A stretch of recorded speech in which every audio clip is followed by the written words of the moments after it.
This monthly meeting is being conducted in person and by video conference and is being recorded to reduce background noise. All video conference participants will be joining the meeting in listen-only mode and muted during this discussion.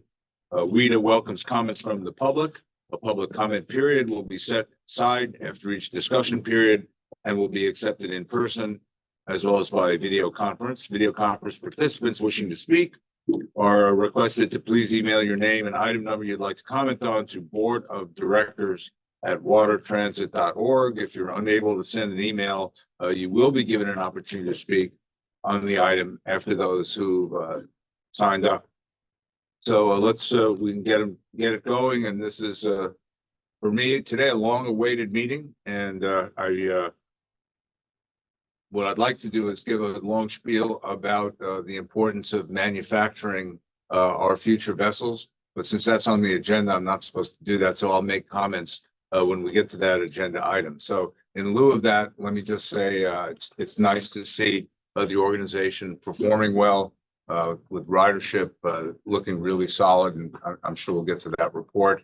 And I think, in a period of time when the economy is not that busy here in the region, we're still getting a lot of ridership. So that's very encouraging for the future of the organization. It was exciting to be able to launch the Sea Change a few weeks ago. Got a lot of attention. I know that there have been some issues, and our executive director will get to the challenges that we've had and where things stand with the Sea Change, as well as with our new vessel serving the Alameda estuary. And maybe it just goes to show you, we've gotten really good at doing what we do. When we start doing something a little different, there is a tendency to have issues. So just a way of thinking about for the future to make sure as much as we can within reasonable risk, taking reasonable risks, that we take as much pre-thought and caution as we can, make sure we get things as right as we possibly can. So that's all I have for the moment. Hope everybody's having a good summer. I was in New Jersey for a couple of weeks on vacation. Didn't get to ride the ferry. Wanted to along the shore, but it's good to know we're not alone in the world of having ferries. I'll turn it over to Vice Chair Moyer for comment. Great, thank you. Good afternoon, everybody. Thank you all who joined us today in Port of San Francisco Commission Room. That's awesome. And thank you for those of you joining virtually. I believe it's August. I just want to reflect that it is so exciting to see this summer that we have 3 pilot programs running. Just to have one would be super celebratory, but to have 3 is amazing and almost as exciting as the Olympics. Not quite that exciting, but getting close. So gold medals for all of you that have worked through the communities and through the staff and otherwise to make that happen. And just to be able to have the staff through to run those vessels is incredible. So thank you all for that. I also wanted to mention that Director Del Bono and I had the opportunity to represent WETA up in Washington State at the grand opening of the U.S. manufacturing site for Ashandia, which is a Swedish manufacturer of electronic batteries for maritime vessels in particular. They do all kinds of different rolling stock, I guess, for lack of a better word. But they are opening a site in Northern America specifically to be able to service our reef program. And that is really spectacular for any number of reasons. Their technology is par none as far as I can tell around the world.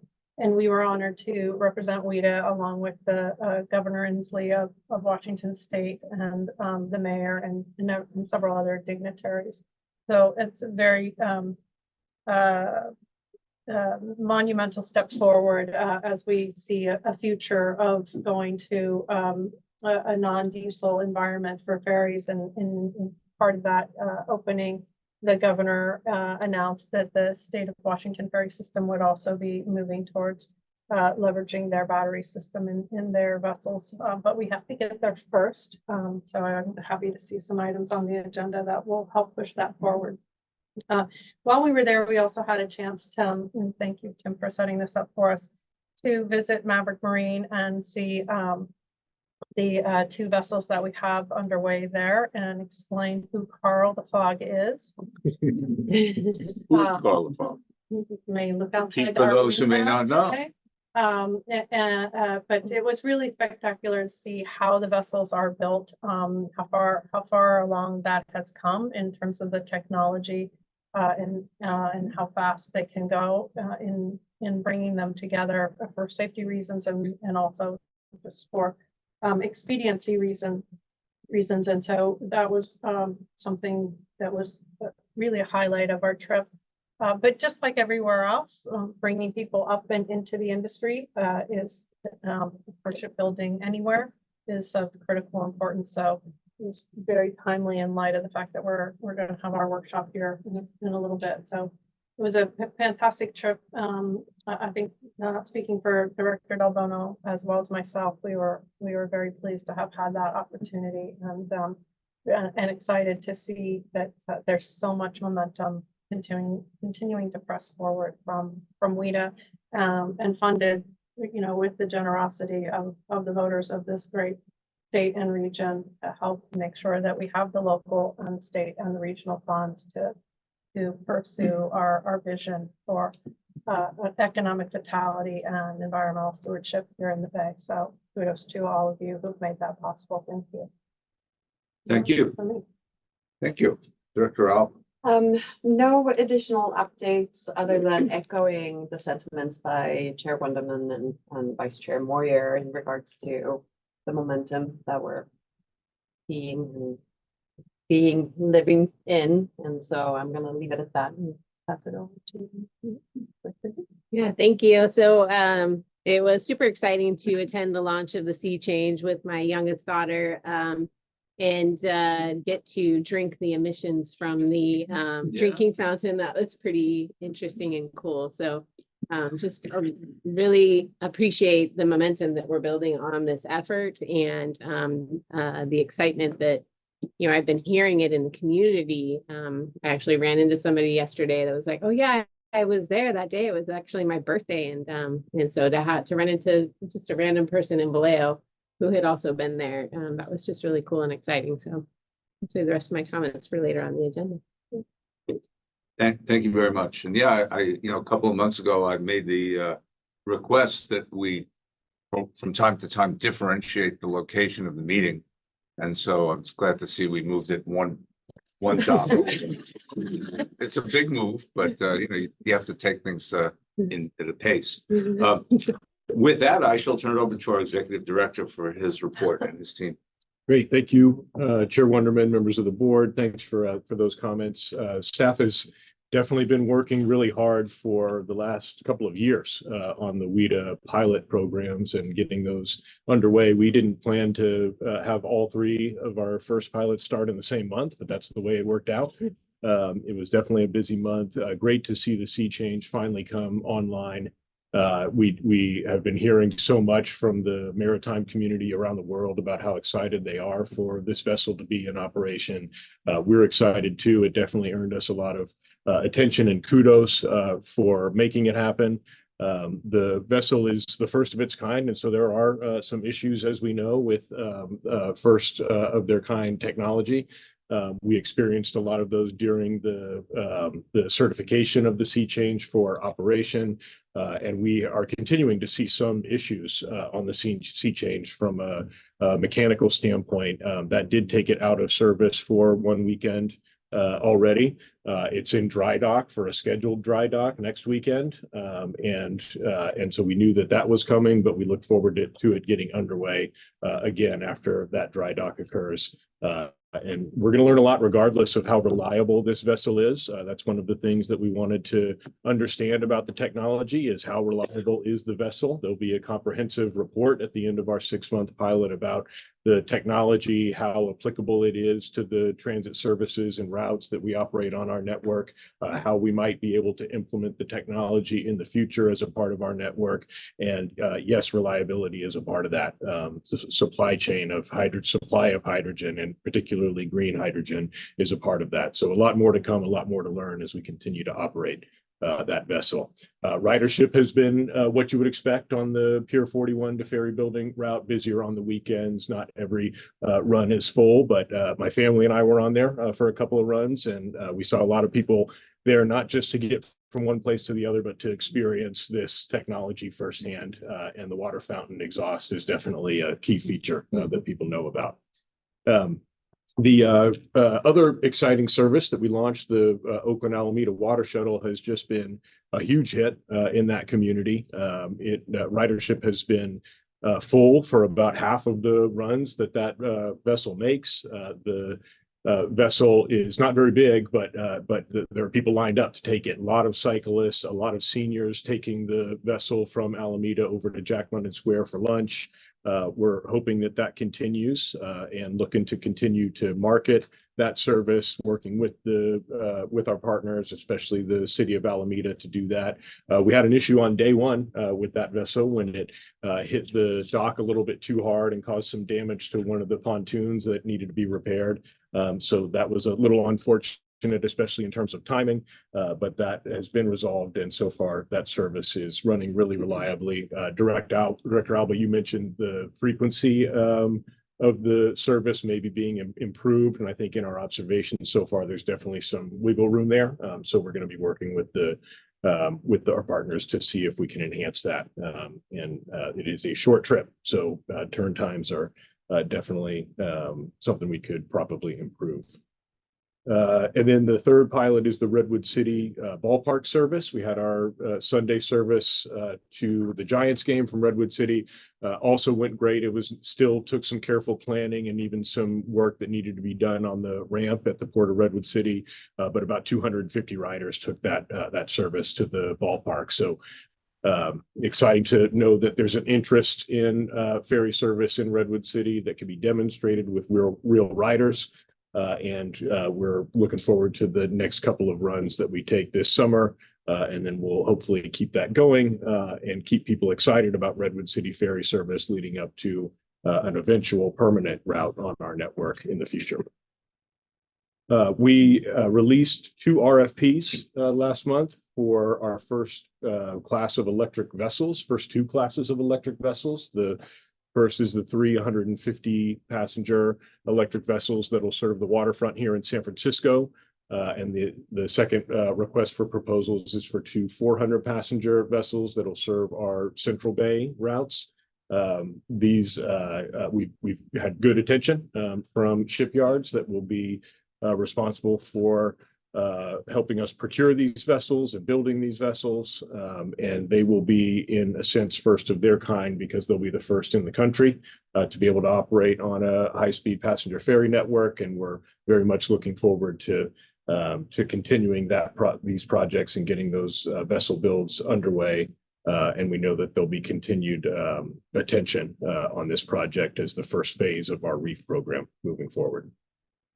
We had our FTA triennial review. Every 3 years, the FTA does a review of all the work that we're doing, procurements, financial systems, very exhaustive review. Want to thank all of the staff, especially Erin and her team, for pulling together all of the materials that are needed in advance for FTA to be able to review. That was done at a time when we were rolling out new pilots and also doing the fiscal year budget.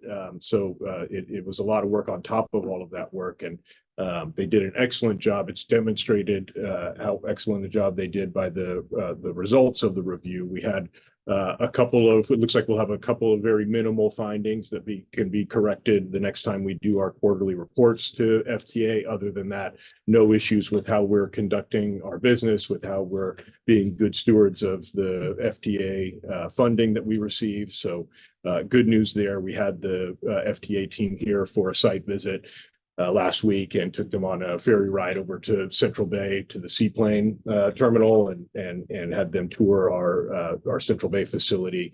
And they were really excited to take a ferry vessel for a tour instead of a bus or a train, which is what they're used to. We also have been doing some work on Plan Bay Area 2050 plus. This is the next regional transportation plan that MTC is responsible for developing and then approving. And there were a couple of issues with the first draft. The last draft of Plan Bay Area included not just WETA's expansion projects, but also not just our enhancement projects on our existing routes, but our expansion projects to Berkeley and Redwood City. And the region is acknowledging for this new regional transportation plan that there are less resources from a financial standpoint. There's less financial capacity that exists in the region to be able to fund new projects. They are including all of our enhancement projects in the first draft, but they left Berkeley and Redwood City out.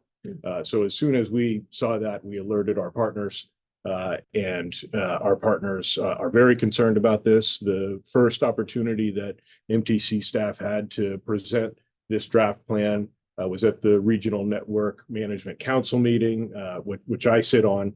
And we heard a lot of public comment from stakeholders in Berkeley and Redwood City, encouraging MTC staff to include these projects in the plan and when it's redrafted. There's a pretty long, this is a pretty long process. We're talking about a 6-month process before a final plan is adopted, and there's going to be several revisions to the plan along the way. The most clear reason why the Redwood City and Berkeley projects need to be added back into the plan is that the funding that we're going to be using can't be spent on anything else. So it doesn't do anything to the overall financial capacity of the region between now and 2050. It doesn't reduce it at all for us to spend ferry-only RM3 dollars and ferry-only federal dollars to implement these projects. We think MTC staff understands that. We've had several discussions with them now, and we're cautiously optimistic that we'll see a revision to the plan that includes those projects moving forward. And a lot of people are paying close attention to this and really care, obviously. Could I just ask, given the fact that it's basically our money, that's not, as you said, it's not costing the rest of the region. What is behind that? I know there's at least one commissioner who said, cast some negative views on ferry service and so forth. I mean, is it intentional on somebody's part to do this? Because I mean, if it was competitive with other funds and so forth, that's a different story perhaps. But since it's not, it seems hard to explain. We asked those same questions, and the answer that we got back from the MTC planning staff is that they didn't look at color of money at all. That all they did is look at the overall amount of money that the region would have available to it over this period of time. And then they did an evaluation of the projects that could potentially be included in the plan. And that evaluation included over whether the services would overlap with existing transit services or not. And they determined that there is an overlap with the expansion projects to Berkeley and Redwood City with Caltrain and BART. They didn't explain the fact that there's no overlap between the East Bay and Redwood City.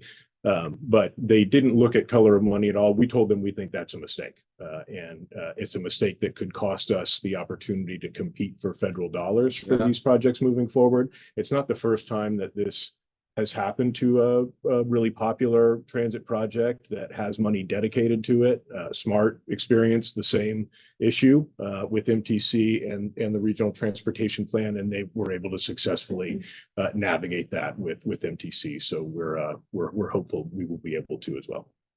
Thank you. Pardon me, that actually plays on the question I had. If I recall, we have had, and others have as well, good experience in providing feedback and then having amendments made to the plan, correct? Correct. Yeah.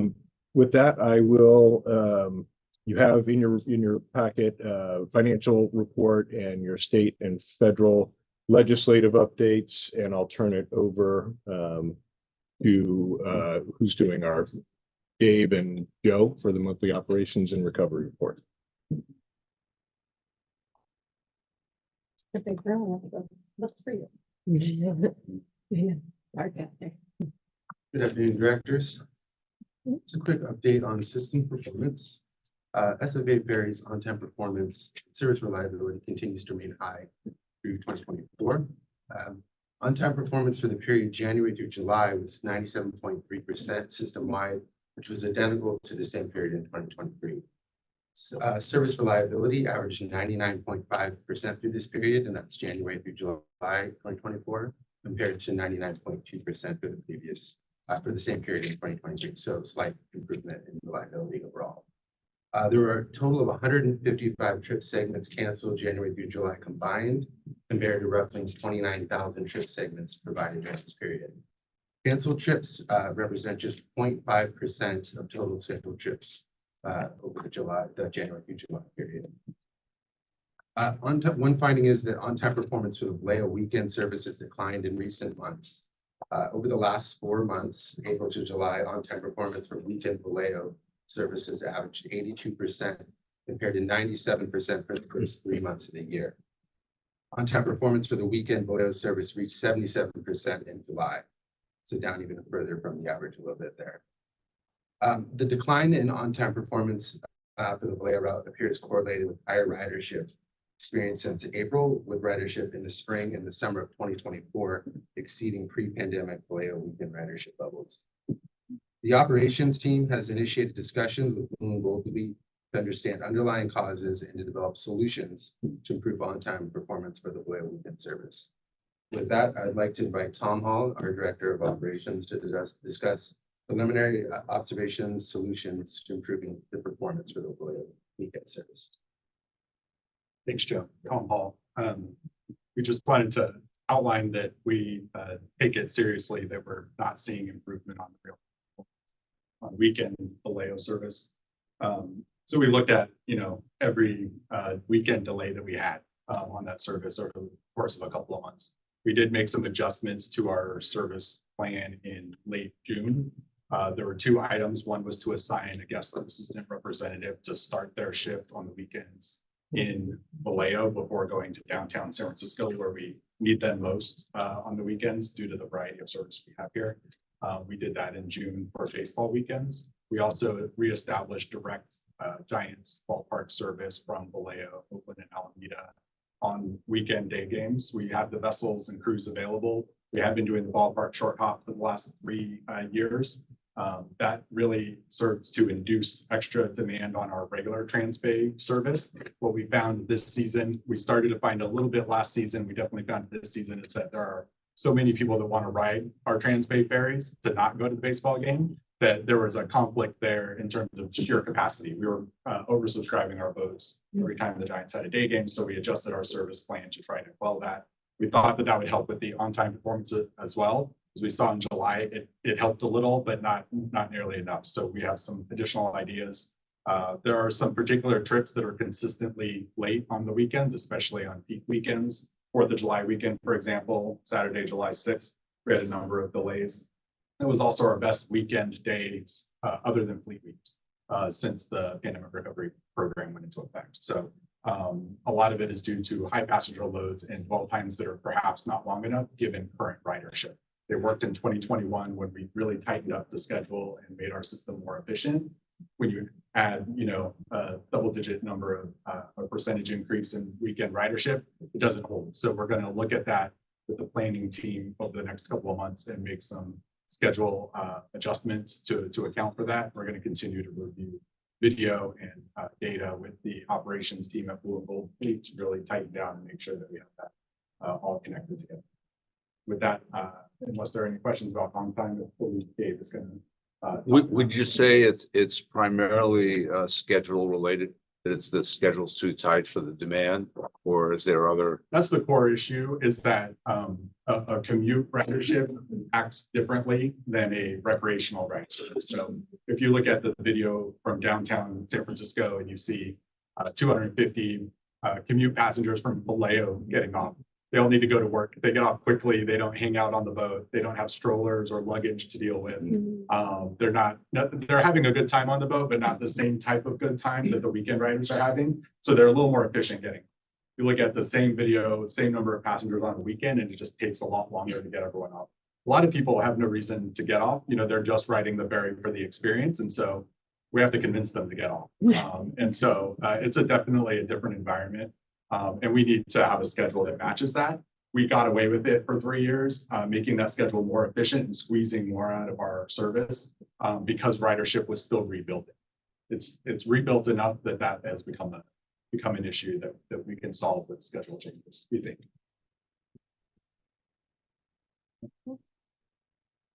Thank you. All right, good afternoon, Board of Directors, Gabriel Chan, Transportation Planner. So once again, here with good news. I have an easy job every month, it seems. So as we were talking about last year, our projection for this July was very aggressive. And I'm here to report that we overperformed by about 4%. So we saw about 267,000 boardings in July. And that's not including the 7,000 that we had on the Okinawa water shuttle for the couple weeks that it was in service. As Seamus mentioned, the inaugural Redwood City pilot kicked off successful, and we saw almost a doubling of the Pier 41 ridership in July. And then in terms of the day of the week breakdown, we're seeing that Saturdays are now our third strongest ridership days, right behind Tuesday and Wednesday. And that's given that the Saturday schedule is a little bit less service than the typical weekday schedule. So very impressive. And then in terms of other transit operators around the region, WETA continues to outperform. We're at about, I think, over 80% now of pre-pandemic ridership for July, whereas BART and Caltrain are still in the 30s and 40s. You take it. Questions? No, but that's great. Yeah. Wow. Keep it up. Thank you. Chair Wonderman, that concludes the executive director's report. Happy to respond to any questions or comments. Thanks. Any questions on any of the matters from the board? Okay, thank you for the report. Go ahead. No, is there a public? Like make a public comment? Sure. And we have a hand raised as well, so we'll take them as they come. Oh, the mic does not work. Keep my clock here. Thank you. Good afternoon, Chair Jim Wonderman and members. I am Alita Dupree, for the record. She and her with Team Bold. This is my first WETA meeting. Thank you for the invite. Good report. Lots of things in here. I have been following the matters of the hydrogen ferry.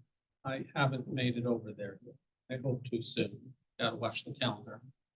I definitely would like to drink the water, the remineralized water that comes out of that water fountain. That shows that this is indeed a safe technology. That's not going to be putting all kinds of nasty things into the water.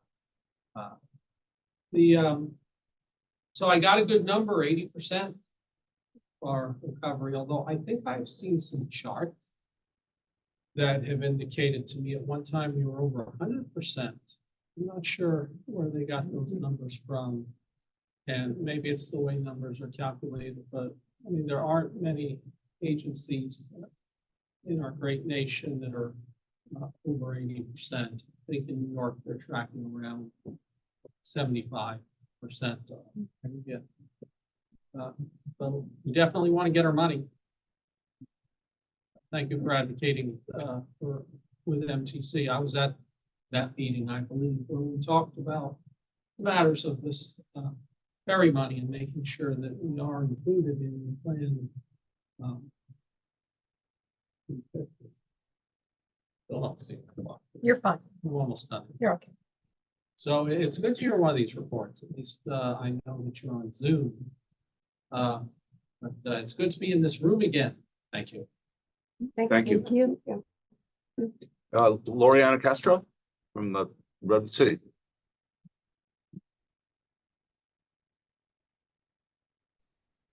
Good afternoon, commissioners and our board members and Chair Wonderman, Vice Chair Moyer. This is Loriana Castro, formerly of the Redwood City Port Commission. I have just stepped down. after 16 years. And I want to thank all of you for your support of Redwood City Ferry Service, which has been a passion project of mine for such a long time.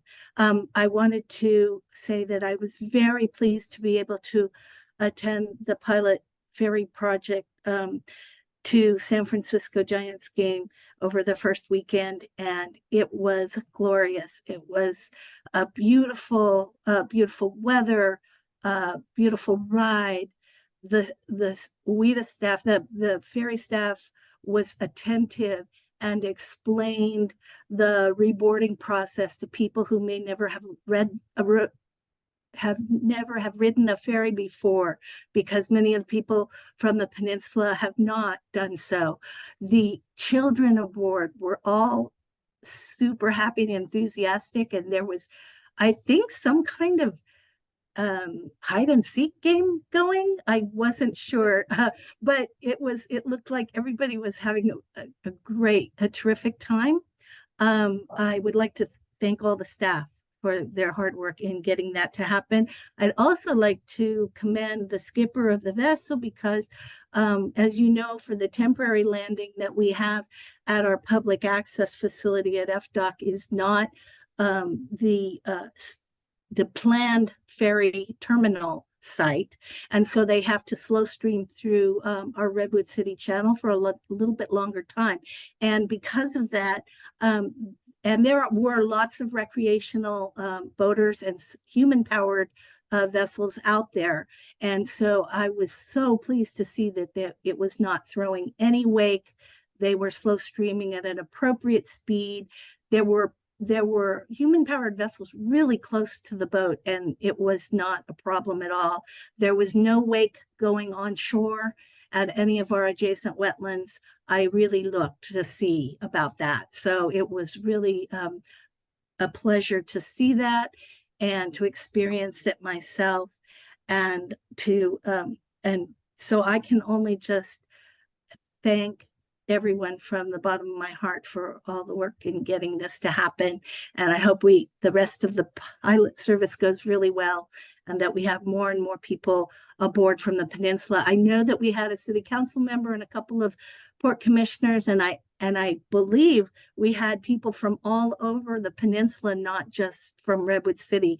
I talked to some people from Belmont. I talked to some people from Sunnyvale. So we are drawing people from other parts of the community who wouldn't otherwise have that great opportunity. So thank you again. And it's been a pleasure working with you. Thanks very much, Loriana. It's been a pleasure working with you, and we appreciate your service as well as friendship all these years, and encourage you to stay involved as just a plain old citizen, right? We need you. There's still a lot of work ahead on the project. Thank you. Melanie, thank you so much. Melanie, is there anyone else signed up on the just to make comments on the report? No one else has signed up. Okay. If I may, let me move on to item number 6, an action item, the consent calendar. There are 3 items A, B, and C on the calendar. Do any board members wish to? Yeah, move to approve. Want to make a motion? Yes. We have a motion Second. and a second. Does any member of the public wish to see an item called out separately, or board member? I always like to check because it's our judgment whether to put things on a consent calendar or not. Hearing none, we have a motion and a second. Can you call the roll, please? Chair Wonderman. Yes. Vice Chair Moyer. Yes. Director Alba. Yes. Director Peters. Yes. Thank you. Item passes. Item 7, authorize submitting an application for FTA formula funding for fiscal years 2024-25 through 2028-29 with SFA Ferry Transit Capital Priorities. Good afternoon, board members. Jennifer Ralpog, Grants Manager, here to present the item authorizing the submittal of an application with MTC for FTA formula funds in the amount of $55.99 million for the next 5 fiscal years of programming under the Transit Capital Priorities Program. SFA Ferry uses FTA formula funds for capital vessel and infrastructure repair and replacement program to keep assets in a state of good repair. FTA formula funds are programmed by MTC to the Bay Area transit operators through policies set forth in the Regional Transit Capital Priorities Program. Staff from engineering, planning, and finance looked at the capital repair and replacement schedule for the next 5 years to develop a program of projects and came up with the list on page 2 of the report, which total about $70 million. FTA eligible projects are funded at 80% of the total. And the remaining 20% matching funds will come from RM1 and 8664 regional bridge funds. So for the next steps, we will work with MTC as they review the project list, which will go through their commission and federal review and approval by December. So I'm here to answer any questions on the funding, and we have our team here and to answer any questions about projects. Thank you. Does any of this funding tie into the earlier discussion around Berkeley and Redwood City? No, it doesn't. So that's separate. Berkeley and Redwood City are expansion projects, and this focuses more on repair and replacement of existing facilities and assets. Thank you. Board members, questions, comment? Members of the public, Melanie, has anyone signed up on this item? No one has signed up. Anyone in the room wish to comment or ask questions, raise questions? I see no hands raised, so we'll take a motion on item 7. So moved. We have motion Second. and we have a second. Please call a roll. Chair Wonderman, Yes. Director Moyer, Yes. Director Alba, Yes, Director Bee. Yes. Item Thank you. Item 8, adopt sustainability policy.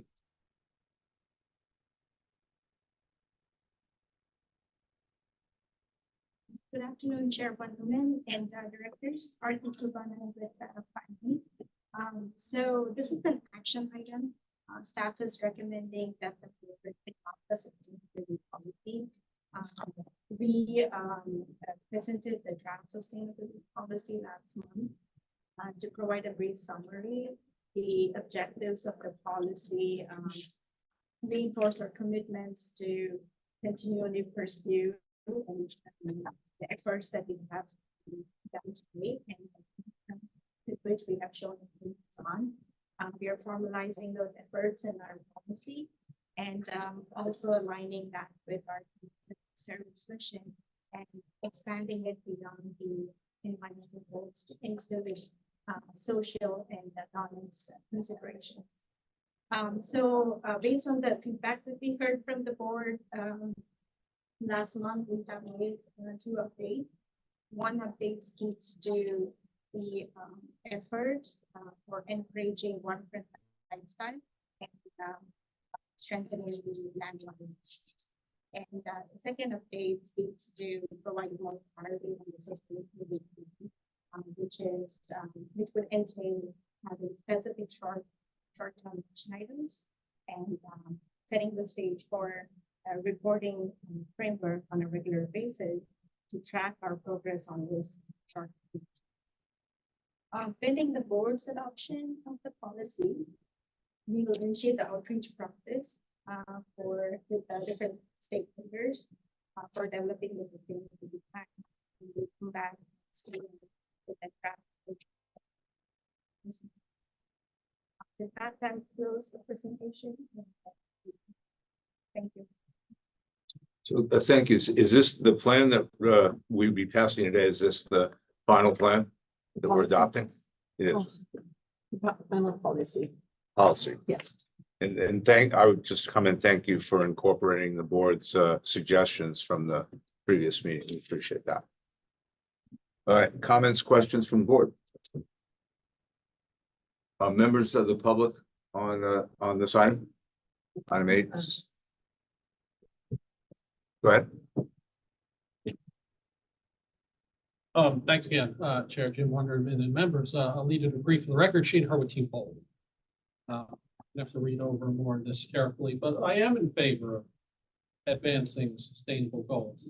I lots of sustainability policies. So I'm sure as I get more into this deeply, I'm going to be happy with what I see improvements there. Because we in our maritime industry have come a long way. We've got a long way to go. And I think the sustainability policy gives us something to be excited about in the port. We've heard before about the hydrogen barrier. And we're going to see electric barriers. And it is policies like this that give us the imperatives to form our decision making. So we can say, this is what we have agreed to as board in hearing from the public, includes me. So this is only the beginning. Hope there's more presentations about sustainability. I want to get on electric ferry boat soon. Thank you. Thank you. Appreciate it. Yeah, we're really proud to be able to, not just put forward and pass a sustainability policy, I think, but to lead in the area. I think it's really important, since we're a growth-oriented agency, to be ahead of the game and to be thinking, seriously about every aspect of how our operations and our planning integrates with the environment in positive ways. And as you read through it, you can see it's very comprehensive and very far-reaching, and a big step forward from where things were at not too many years ago. Because I think there were a lot of legitimate concerns expressed at times about how the ferry operations don't necessarily combine well with environmental goals. And I think we've really moved the needle on it. So just want to thank you and the staff for working on this and getting us to where we are today. And as you said, we're not where we need to be. We will ultimately be, but we're heading the right direction. So thank you. Other comments from the board? Questions? If not, this is an action item. I'll take a motion. Well, I have a couple just questions and comments. So I know that once we adopt the sustainability policy, then we'll do outreach and create a plan, short-term plan from there that includes engaging the public and that kind of thing. And I did want to touch on one thing that Director Alba brought up the last time about site future terminals and routes and locations that do not require extensive or frequent dredging. And I know that some of the proposed locations in the future do have some dredging things. And I just wanted to share that I'd had a conversation with Commissioner Sparing about the possibility of creating a regional JPA for dredging, so that all of the stakeholders on the San Francisco Bay that have dredging needs, they can work together so that they're more effective and efficient and ecologically, safe that way. So I just wanted to share that. I think that might be something that is good for us to consider participating in, should it come forward. And then just wanted to hear some thoughts on the item encouraging waterfront development in areas adjacent to San Francisco Bay that have potential to reduce energy consumption. What might be some examples of how we would encourage that? Yeah, I think there's a few ways we can do that. One is to advocate for it and make sure that that we're supporting development at the densities that will encourage more transit ridership, and also making sure that our services are operating in a way that will support those developments. We need to make sure that we, in the cases where we need additional resources to be able to provide the frequencies or level of service that would support those developments, let's start talking to developers and cities and communities now about what that looks like and what our needs are, in a way that's very similar to what we did with Treasure Island. And they were able to provide facilities and even some early ferry service in response to that. So we know there are immediate opportunities in Mare Island and other places around the bay where waterfront development is happening, and we want to make sure we're out in front of that and communicating with those folks. Excellent, thank you. Thank you. Other members of the board? Questions, comments? No. Members of the public, anyone signed up on this item? No one has signed up. Anyone wish to speak? This is a workshop? Hmm? That's Not yet. not the workshop? No, No, I already Not- spoke. That's come. Yeah, I already spoke. Okay, with that, I think, did we get a motion? I'll make the motion. We got a motion. Second. We have a motion and a second. Please call the roll. Chair Wonderman, Yes. Ms. Moyer, Yes. Director Alba, Yes. Ms. Director Hughes. Yes. Congratulations again. Good Fantastic piece of work. So, we are at item number 9, which is a board workshop, which has been in the planning stage for some period of time. And pleased a lot of folks to come. I think we want to make comments, and we're going to have some presentations and panels on this. So let me introduce the item. I've been talking about this for a long time. You know, ever since we got serious about recasting our fleet into a zero emission fleet a few years ago, and when CARB introduced the harbor craft rules, and we negotiated with CARB on what that would look like for our organization and what our present would look like in our future and so forth. And we came to an agreement that's, I think, a pretty far-reaching agreement that we would invest financially heavily and with our time and our resources and all our energy in bringing to bear the first electric fleet, serious electric fleet here in the United States. We're not necessarily ahead in the world on this, but certainly in our country. And at the same time that we're doing that, we've developed our system quite a bit in the last few years. It's 60% bigger than it was before, and the vessels that we've introduced are they're the cleanest diesel vessels operating, and they continue to get cleaner. So we're proud of what we've achieved so far, but we're committed to doing much more, and we do it at a pretty high price. That doesn't come easily, and it doesn't come cheaply. And as I said, we haven't done it before, and there's no place in our country that makes equipment like this, and that I think that's a very relevant factor here. So it's not like we're there are going concerns that are doing this today in our country, and federal law makes it very clear that the vessels that we put into service, that we develop, that we cause to be manufactured, will be manufactured in the United States. So it's really a question of where this can get done. And so it certainly occurred.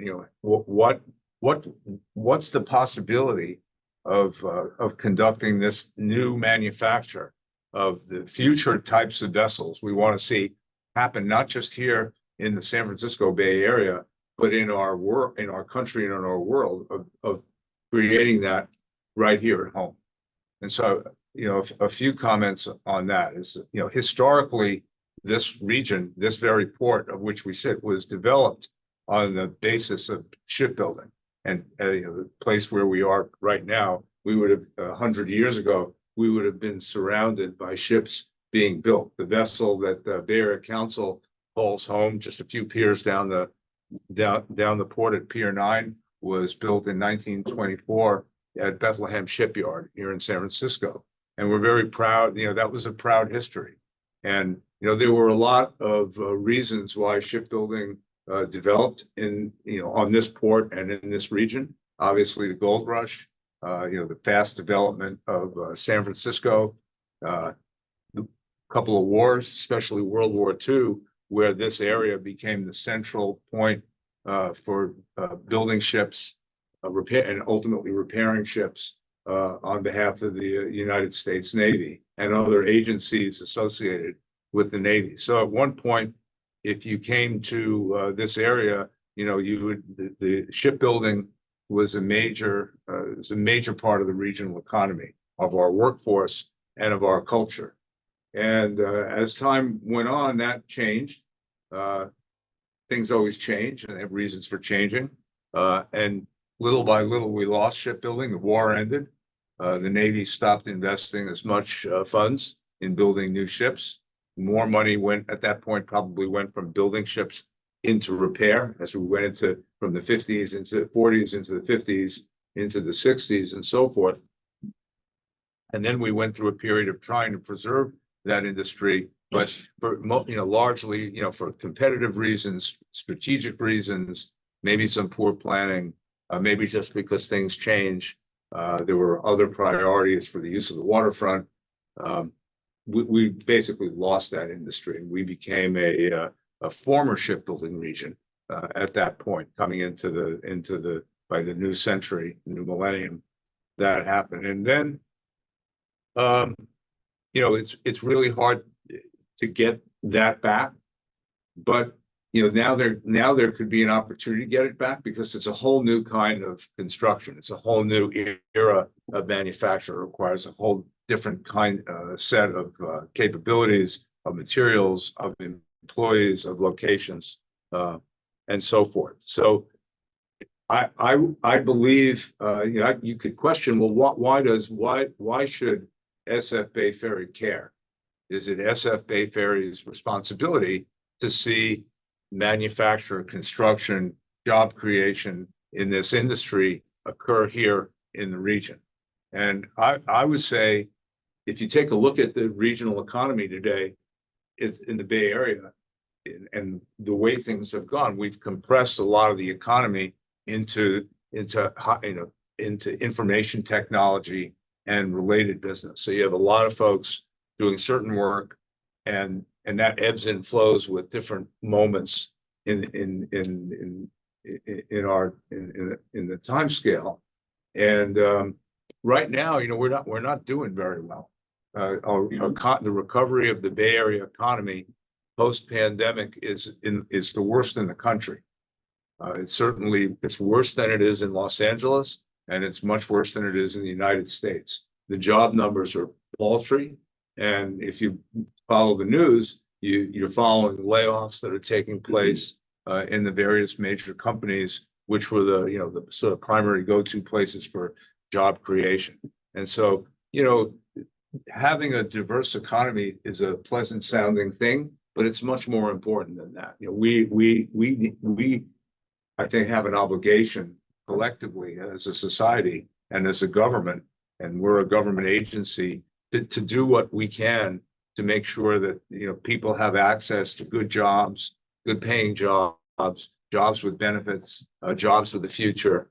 And I don't think we're doing all that we can do as a society to accomplish that. So here we are. We decided we're going to go forward with this plan, and we went to the public, and we got the public to vote for a bridge toll measure, Regional Measure 3, a few years ago, raised tolls on the bridges, and directed a fair amount of that money into ferry production and ferry operation. I believe the number was $300 million of ferry capital. This is a significant amount of funding, and it was a significant portion of the funding that was in the overall measure, which was somewhere, I think, around $4.5 billion.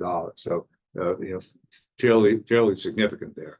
And so every single day, people are crossing the bridges, they're paying tolls, and that money is going somewhere. And today, we're in the business of appropriating some of that money toward the future net capital needs of the organization. So I think there's a nexus here between where money comes from and where it goes. Back in World War II, it might have been a different story. The money, it was federal money. It was a Navy. They were building naval ships. And if things got more competitive, well, you didn't compete as well. But competition, pure financial competition shouldn't necessarily be the only deciding factor, I believe, in a situation like this, because, we have folks who want to work.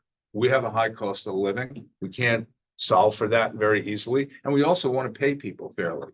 So what tends to happen is, you take money from one place and you move it to, you end up moving it to a place that doesn't care as much about workers and how people who actually are providing a service like this get treated. but that's not what drives us. We have, I think, as a region, as an agency, demonstrated that we're in partnership with folks in organized labor, and I think we've had a really good demonstration of how that can work well.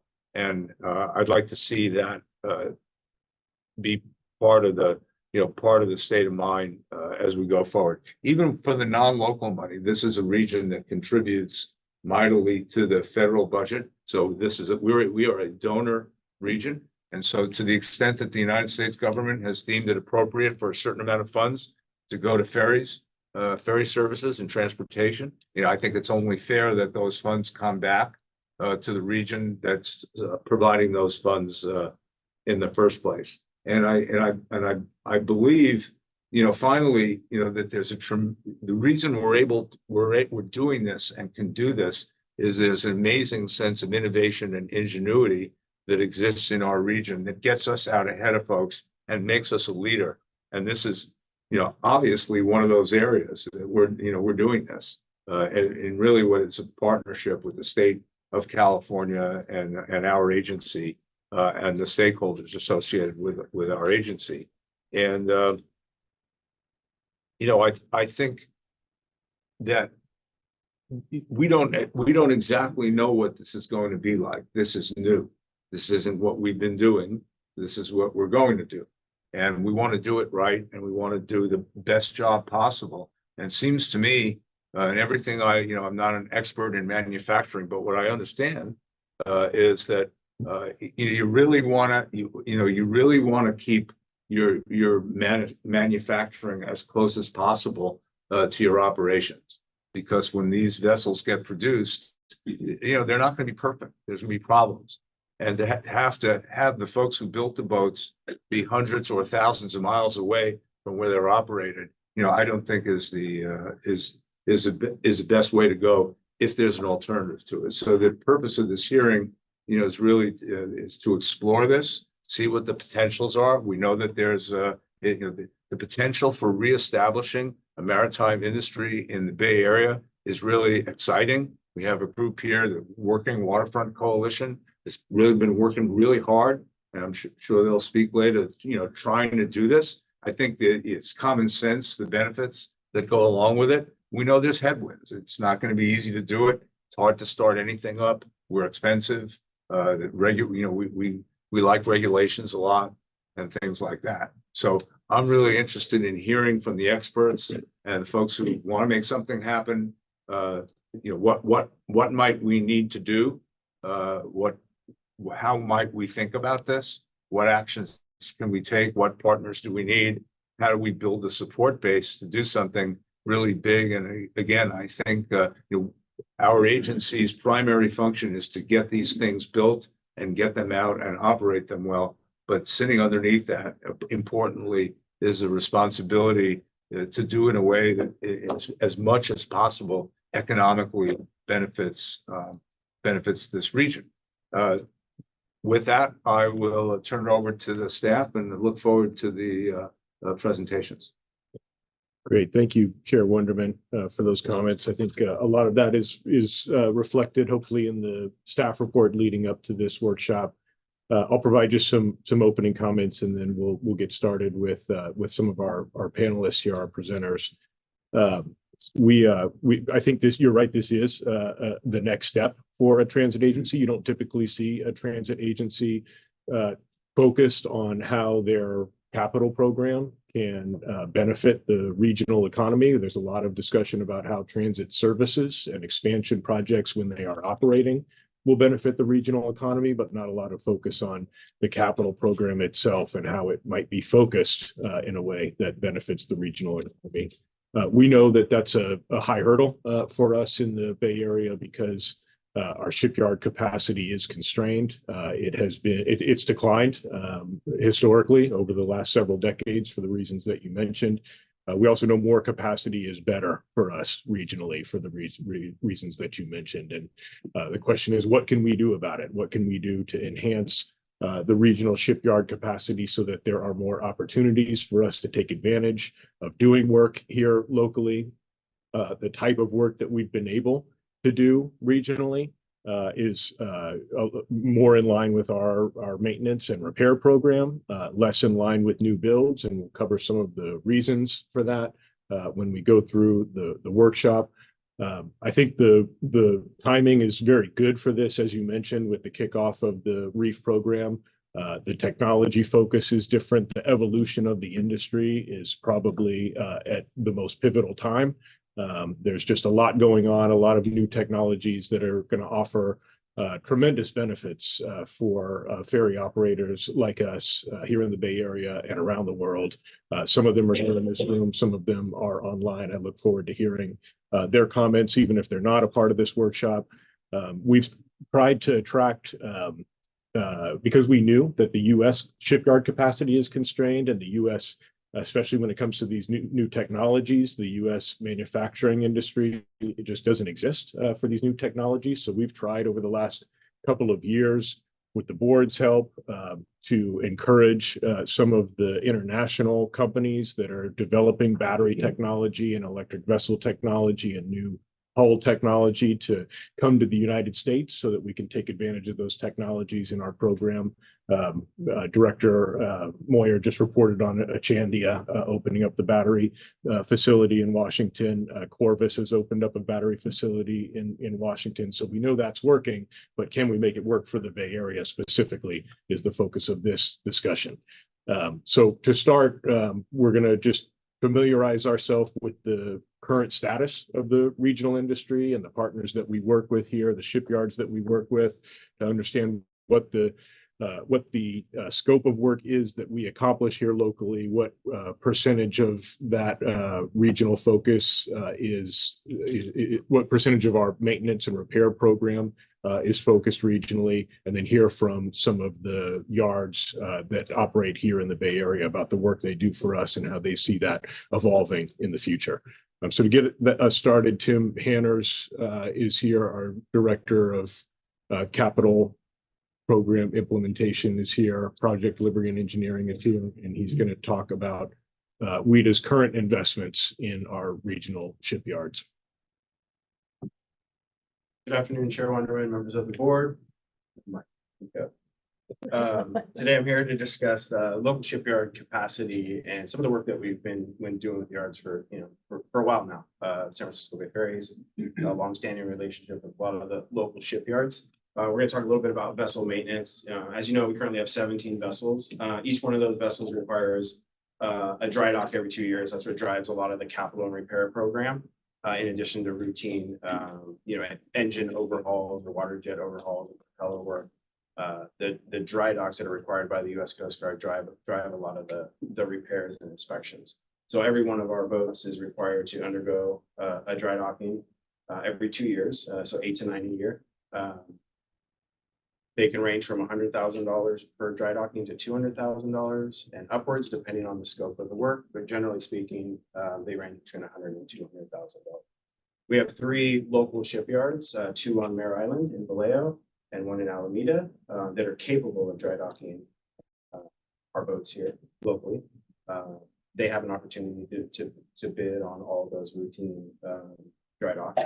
In the last 4 years, we've spent $8.3 million of capital money, specifically capital money, in the local region at the local government. That's good news. I understand we want to do better. Over the last 4 years, we've also spent $47 million through our contracted operator on just routine maintenance and repairs for the entire fleet, not just dry docks, but repairs for the entire vessel. The majority of that money has been spent locally also. Over the next fiscal year, we plan to invest $19 million in new capital projects, all of which, the local yards have the opportunity to bid on. Specifically, $4 million of that is just for dry docks of our current vessels need to undergo routine maintenance and repair. We anticipate that money being spent locally. The yards that are local do have an advantage. They don't have to pay for any out-of-state or out of the Bay Area yards or contractors have to pay for the transport of the vessels and the fuel that's associated with that. And so we do anticipate that $4 million being spent here locally.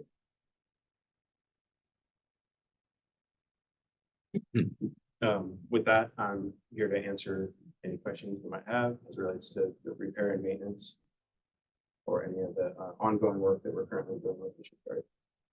Thanks, Tim. And I think we'll just pause for questions in between each of our presenters so that the board can ask questions. I think the plan is to have public comment at the end. What percentage of the repair work is done here in the Bay Area versus other places? What do you think? I don't have a specific number. So we usually all the routine work gets done locally because the yards that are out of the Bay Area just can't compete because of the travel and the fuel costs. The majority of the money that is spent, the $41 million that we spoke about, that's spent through the contracted operator through Blue and Gold, that most of that is spent locally. That's what we spent in the last 4 years. Other questions? Are any of these efforts impacted schedule-wise by the lack of additional shipyards or repair locations? Yeah, absolutely. I think it's a stress for all the operators, not just us, but Golden Gate Ferry, some of the tug operators. There's just not enough capacity in the Bay Area to support the fleet out here. Absolutely. That's actually what drove us years and years ago to kind of look outside the Bay Area for some of the repair work. Wasn't because we wanted to leave the region, but because the capacity was just not there. If there was additional work being done on the front end, would that likely, you think it would mean there'd be additional capacity for repair, or are the two separate? If there was additional. Yeah, if we were building boats here, would that likely mean or not that we were better able to repair the existing fleet? Oh yeah, absolutely. So if we had a local builder here that was able to support our new vessel, absolutely, that would be a huge benefit. Other comments or questions from the board? All right, thank you. Thanks, Tim. Some of our panelists are participating virtually. Jerona Gothi from Bay Ship and Yacht is on the Zoom, and Melanie, if you can make sure she can unmute herself, she's our next presenter. Go ahead, Jerona. Hi, my name is Jerona Gothi. I'm the general manager of Bay Ship and Yacht, located here in Alameda, California. I also have with me Joe Welter. He is our CEO. We are located here in Alameda, California, and I'm going to share a photo of our current yard. Oh, am I able to share? Yeah. Oh, there we go. I'm going to step down because I can't see it from up here. Oh, he had to put. Oh, Can you coming. see? Yeah. It should come on your screen. Oh, thank you. Are you able to see it? Yeah, now, yeah, thank you. Okay, so that is actually a photo of our yard that was taken at about 1 o'clock this afternoon. We are mainly a repair facility, and we support all of the local ferry operators within the San Francisco Bay, as well as the local tug companies, some of the federal contractors, private owners. So as you can see in the photo, you have a pretty good mix of different types of vessels. One of the different questions that you have is that, you know, what can we do to support, you know, the San Francisco Bay Ferry's needs? We always, whenever we can, support any of the emergency and emergent work that they have, be it from Blue and Gold or directly from San Francisco Bay Ferry directly. We always try whenever possible to provide whatever assistance and need, be it in our facility or over at their facilities. We are located in Alameda, and as far as being a build facility, we have in the past dabbled into providing a bid a long time ago under Peralta, and I'll turn it over to Joel, who can provide a little bit of history as to why we only did that one bid proposal, and then we pretty much stayed on the repair path. We actually, that was a second of two, and we got really close to being able to build it. I should say I'm Joel Welter. I'm the CEO of Bay Ship and Yacht. And this was about 26 years ago, so I was working as a junior engineer at the yard at the time. And we were really excited to try and build a ferry for Alameda. And it just didn't go our way. And we were kind of bummed about it. But then when the boat arrived down here, as CEO now, I can actually tally up all of the work we've done on it. And we've repairing boats is a better place for us as far as that goes. We did recently start the sea change. Did actually do her hulls and deck here in our yard before that project went a different direction. And there again, we are really set up well to build large steel boxes, which is what we do for a lot of the Bay Area as far as floats go. And we're definitely here to help rehabilitate and fix ferries. If you look closely in the picture there, you can see 4 San Francisco Bay ferries, one in the dry dock in the foreground, one at Pier 5, one at the quay wall, and then one kind of hiding in the background behind the wooden vessel there. And then you can't see it, but the sea change is actually hiding in the picture there.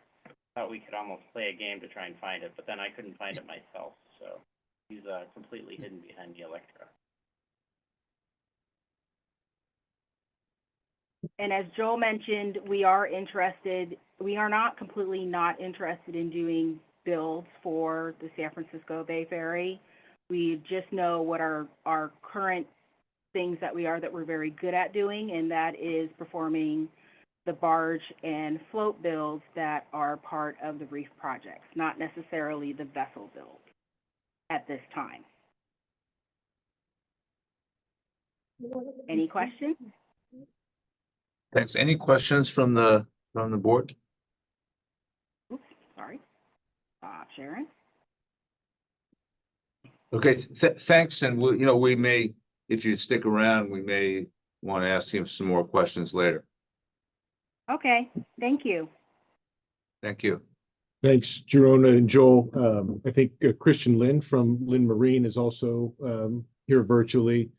And he's going to tell us a little bit about what Lin Marine does for San Francisco Bay Ferry and what they would anticipate they could do for our reef program. Yeah, good afternoon, everybody. Thanks for having us. Bill Butler is here with me as well, and he'll probably chime in, but I'm Christian Lin, president of Lin Marine. And it should be noted that Lin Marine owns Moose Boats, who is an aluminum, exclusive discipline is an aluminum catamaran builder. And so you do have the luxury of having a builder of the exact type of boats that you want right here in the Bay Area, and we can talk about that in a minute. Also, Lin Marine is engaged in the discipline of its dry dock on Mare Island, where we have in the past dry docked and maintained several of your vessels with great success, and remain open to continuing future business on the repair side. You want to add anything there, Bill? Yeah, thanks. I'm Bill Butler, VP of Operations Planning and ESG Programs for Lin Marine. And as Christian said, we have done work on several of your vessels in the past, and through our Moose Boats division, we've actually just recently, in the recent past, manufactured a 75-foot aluminum passenger catamaran that's currently in service here in the Bay Area.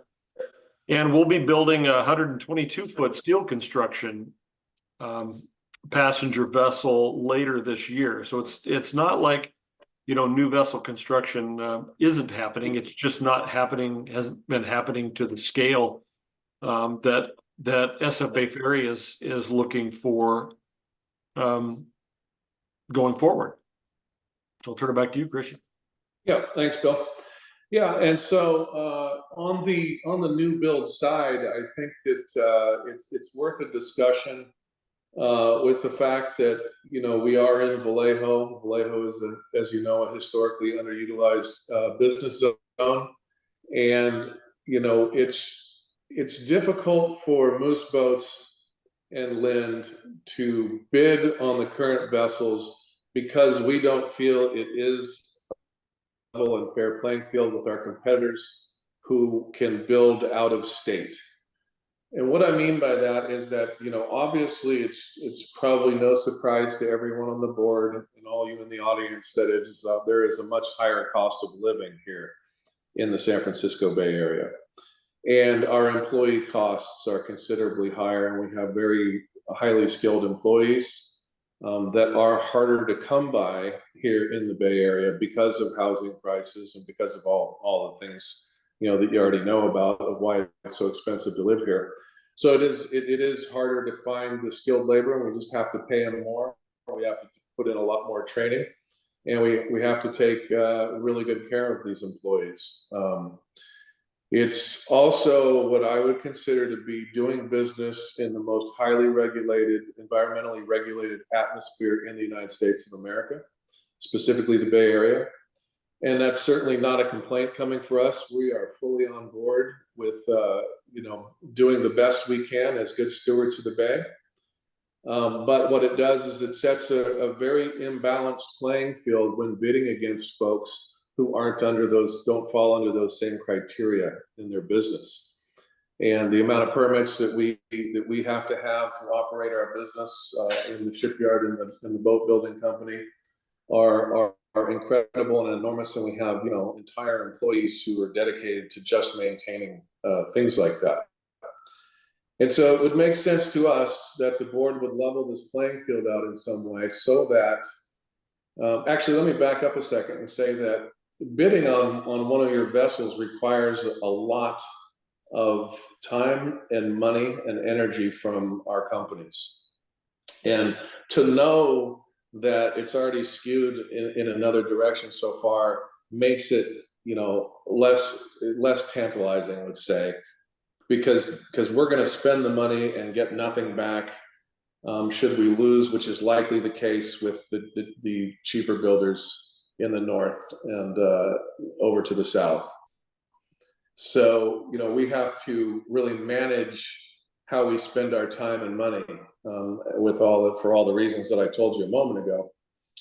And but leveling the playing field would seem to be a fair opportunity for us to do business locally, do business in a hub zone, do business with, in the Bay, with vessels that would be built under the same, built and operate under the same environmental criteria as they operate, right? Built under the same criteria that where they would operate, and with keeping those dollars local. We believe that Moose Boats is the only aluminum catamaran builder in California, but certainly in the Bay Area, and probably one of the only boat builders left in the state, and for all those reasons that I just described again. And so, for all those reasons, it would make sense to us, and certainly hopefully makes sense to your board that we could find a way to make this work for everyone here. And then, like I heard earlier, Mr. Wonderman talking about, having your boat builder local is always a positive, and having your local, shipyards and your local builder here able to take care of you is a huge benefit to WETA. And Bill, have I forgotten anything there? No, I don't think so, Christian. I think, the important part is I think operating in a very environmentally restrictive area, we should be leveraging that as an opportunity, not looking at it as a restriction, right? So that we can, by building your vessels in areas that have necessarily clean practices, that really helps SF Bay Ferry to recast the fleet to green technologies, and that should be a priority. And if there's some way to, to kind of to balance the economic scales to do that, I think we should be looking at that. I mean, here we are trying to build, the whole purpose of this is to clean up the environment and That's right. reduce greenhouse gases and reduce particulate matter and, clean up the waterways, right? And then, but we can't afford to operate in the area that has the requirements that make you do that. So we export the pollution to another place where the environmental rules aren't as stringent or where the labor rules are less equitable and so forth. So, I think that's one of the things. I don't think it's just in this industry, but I think this is a really great example of how California puts a lot of rules in place and in doing so exports its economy to other places. And I would hope we might be able to take stock of this and see what we could do to rationalize our approach in some way, in ways. So thank you. Thank you so much for that. Any questions for Lynn Marie? Tim, did you want to comment? Just had a Yeah, go comment. I did get the opportunity, and thank you, Christian, for the opportunity to tour the facility of both Lynn Marine and Moose Boats. It's quite impressive, the size and scope and the level of quality of work that you do. So I just want to say thank you for that opportunity. Oh, thank you. I can't see that closely. Is that Pippin? Yes, it is. And say thank you for the work you did on the Klamath. Our vessel and your dry dock were very familiar with each other for quite a period of time. Absolutely, yes. A wonderful project. Okay, thank you. We'll take public comment later, so let's keep going with our speakers and panels. All right, thank you, Christian. Next up from Mare Island Dry Dock, AJ Pangelinin is here.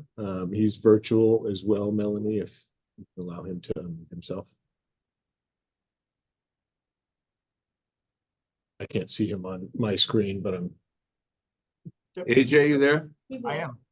So Oh, good there he afternoon, is. board and all other participants. Can you hear me? Yes. Okay. So yeah, just wanted to briefly touch on the current and future support that we can do to WETA. Right now, as the other yards are, we're primarily focused on ship repair. However, if we were able to partnership with other yards or other builders, we would be able to kind of open up and focus on what we can do in that respect. With ship repair, we've done in the last 2 years only one job for WETA. We've had a repower that we were able to do earlier this year. We were able to do that in about 8 days, repower one of your ferries. We do have plenty of real estate. We have 2 dry docks, graving dry docks with a third in the process of activation. Those 2 dry docks are 720 feet in length and 680 feet in length. So we would be able to fit multiple ferries into those dry docks for either repair or for build, potentially. Listening to the earlier conversations about the 2 400 packs electric ferries that are potential, that would be something we could definitely look at. I think the biggest thing for Mare Island would be to understand what infrastructure requirements are there for the building of the ferries, especially with the difference in power. So we're not working on a diesel boat, we're working on an electric boat. So just to understand kind of the overall requirements would help us out as far as the bidding process. Yeah, that's really all I wanted to discuss, just a brief kind of overview of Mare Island. And if you guys had any questions, direct questions for us, I'd be able to answer. Questions from the members of the board? How long has the company been operating? Over 10 years.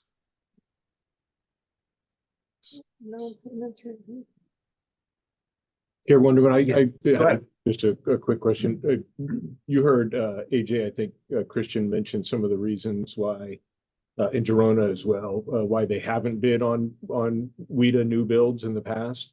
Have those just not been on Mare Island Dry Dock's radar, or are there other reasons why you've decided not to bid on the new builds? So I think the restrictions, as far as what Christian and Jerona were talking about, the environmental restrictions were there. Also, we have heavily been present in the government side of the repair. So we've had a lot of government vessels in the yard.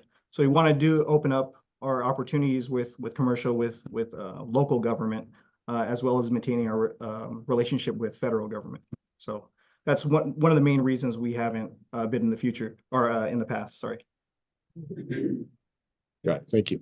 You know, maybe not for this very moment, because we'd be here too long, but I would like to become a little better educated on the nature of the most serious, egregious, or challenging environmental regulations that would prevent a shipbuilder from building a ship in the bay. That would help us to, you know, maybe there are things we could do legislatively or working with the BCDC or other regulatory agencies that are specific, you know, not to the United States, but specific to California and our region, where maybe we could, you know, have some conversations about what kind of relief would, and what would be the impacts of having that relief. You know, right now, because we're not building anything, we're not creating any, we're not breaking any environmental rules. If the solution to not violating environmental rules is to do nothing, it doesn't seem to be a very constructive path. All right, thank you. I'll turn it back to, thanks very much for taking the time to join us, and I'll turn it back to James to introduce the next panel. Yeah, thank you, Chair Wonderman. Thanks, AJ. So second section of our workshop has to do with the national shipyard capacity constraints, and Lauren Gallardi is going to touch a little bit on the just some of the statistics that are pretty stark. It's not just a Bay Area capacity issue. There really are national shipyard capacity issues that we need to navigate, like other agencies and operators and vessel owners. But we will then, after Lauren touches on that, I'm going to introduce Patty Rubstello, because this section includes a summary of what another operator has done to explore some of these same solutions, ways to enhance the amount of work that's going to, in this case, Washington shipyards, and how they've navigated the capacity issues both in the state of Washington and nationally. Lauren, go ahead.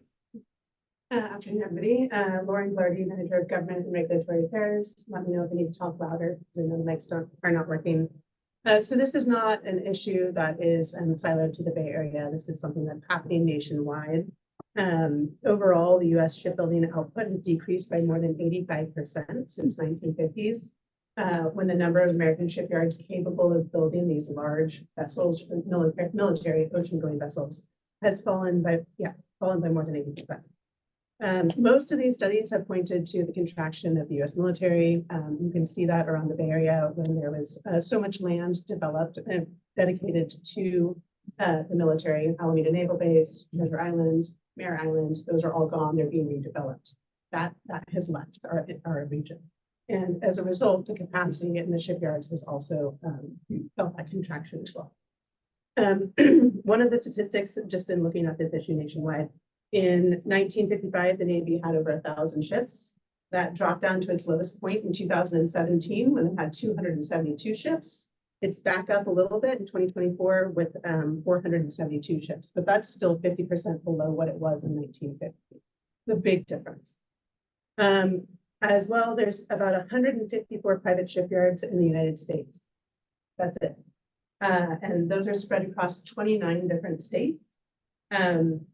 There's a difference there too, because it's not just 154 shipyards you could go to. Each shipyard can specialize in different things, as we've heard already. Some specialize more in repair side, some specialize in new builds, some specialize in deep draft vessels, some specialize in aluminum versus steel. So of those 154 private shipyards, not all of those could be applicable to bid on your projects. This contraction of the shipbuilding industry in the United States has been identified and brought up by several federal officials in the last 7 years. It's been noted by the Secretary of the Navy, Secretary Del Toro. He cited that this is a national security issue several times in different press releases and speeches. He's emphasized a three-tiered approach to this. It's not just the lack of shipyards, it's the lack of the workforce, the maritime supply chain that's no longer here because there's 50% less need for it because of the contraction in the military. And then there's also just the sheer number of physical shipyards that has decreased. There's also been many different papers and time spent on this by different federal elected officials, including John Garamendi, who has noted that this is something that needs to be looked at in terms of the defense strategy of the United States. Beyond the military, we're all feeling this across the vessel operator world. In May of this year, I co-chaired the Public Ferry Coalition quarterly meeting, and we focused on shipbuilding and the issues and challenges around having our projects completed. And all of the operators that were on the call noted the same issues that we're experiencing right now. There's delays due to workforce, delays due to capacity at shipyards. There's also just the sheer number of bids that they're getting is drastically, being reduced, and the shipyards are farther and farther away from where they actually are. So this is just not something that's specific to the Bay Area. It's being felt across the country. And I think the only other thing, I think that was about all the points that I wanted to touch on. Happy to answer any more questions. I would ask, when it comes to building the kind of vessels we're about to build, they have similarities to other vessels, but they're also different. What's different about that? How does the issue that you're describing impact the ability to sort of reinvent the maritime industry in the way we're looking at? Maybe in that part of the industry days that we can touch on with the number of shipyards that we targeted for the types of vessels that we were looking at. Yeah, I think we could expand a little bit more on the different shipyards in the region and just what they're specializing in. Like Christian noted, he's comfortable with aluminum. Some shipyards are strictly focusing on steel. Carbon fiber has been talked a lot about with the board, with the public. Hasn't been done at this size in the US. So that would be a constraint. Aluminum welding in particular is just very specialized. And the market's very small for passenger vessels. And so there's not a lot of yards. There's not a lot of money to be made, and there's not a huge market for ferry boats. And so there's not a lot of shipyards in the region that are capable of building these vessels. Now, for the workforce that's trained them. For the workforce, and it's one thing to build a crew boat. As you start getting wider and longer in your vessel size, other skills come into play. And so it just doesn't necessarily, shipyards are capable of building smaller boats, just can't necessarily build a 300-400 passenger boat, or in our case, 140 passenger boat. And so everyone has their particular skills that they focus on. There's not too many yards that I know of that are capable of just building any type of vessel at any time. What is the, I know this is, may not be easy to answer this, but, been to a few conferences and heard some discussions.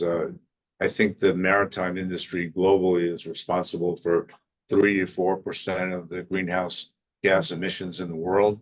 So what's the market for this? Because in my way of thinking, the idea isn't just to build these boats for us. It's for us to take the lead on becoming the place of manufacture, so that we could be, made in San Francisco or something like that would be where you'd want to have your electric boat manufactured, because we've got the talent, we've got the equipment, we've got the capabilities.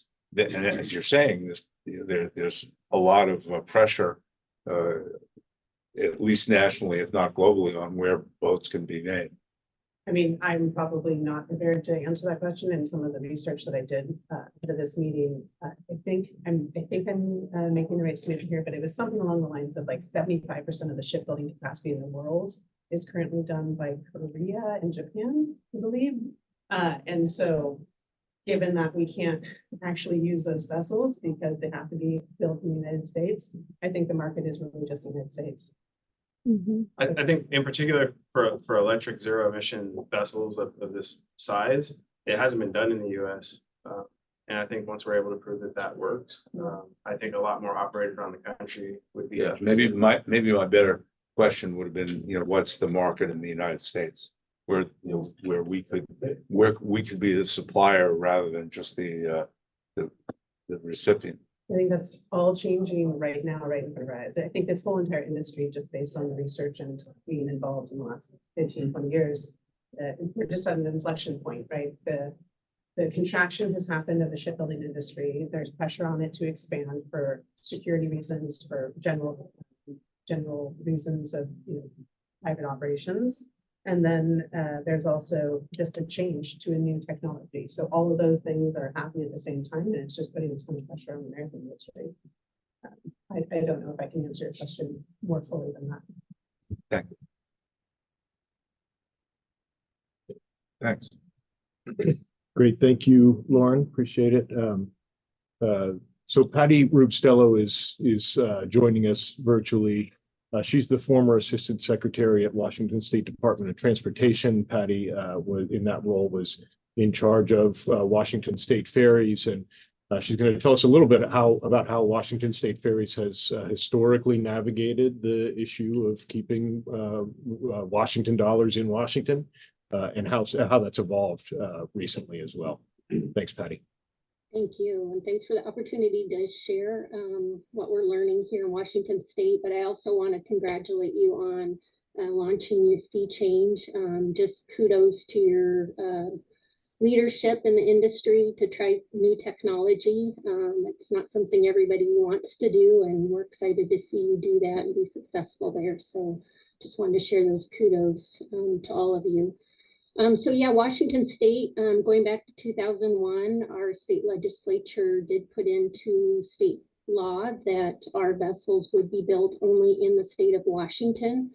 For a lot of the same concerns that you're raising around your build program, our state legislature really wanted to see those jobs stay in the state. Money's being collected within the state. They wanted to see those jobs and the economy benefit from it.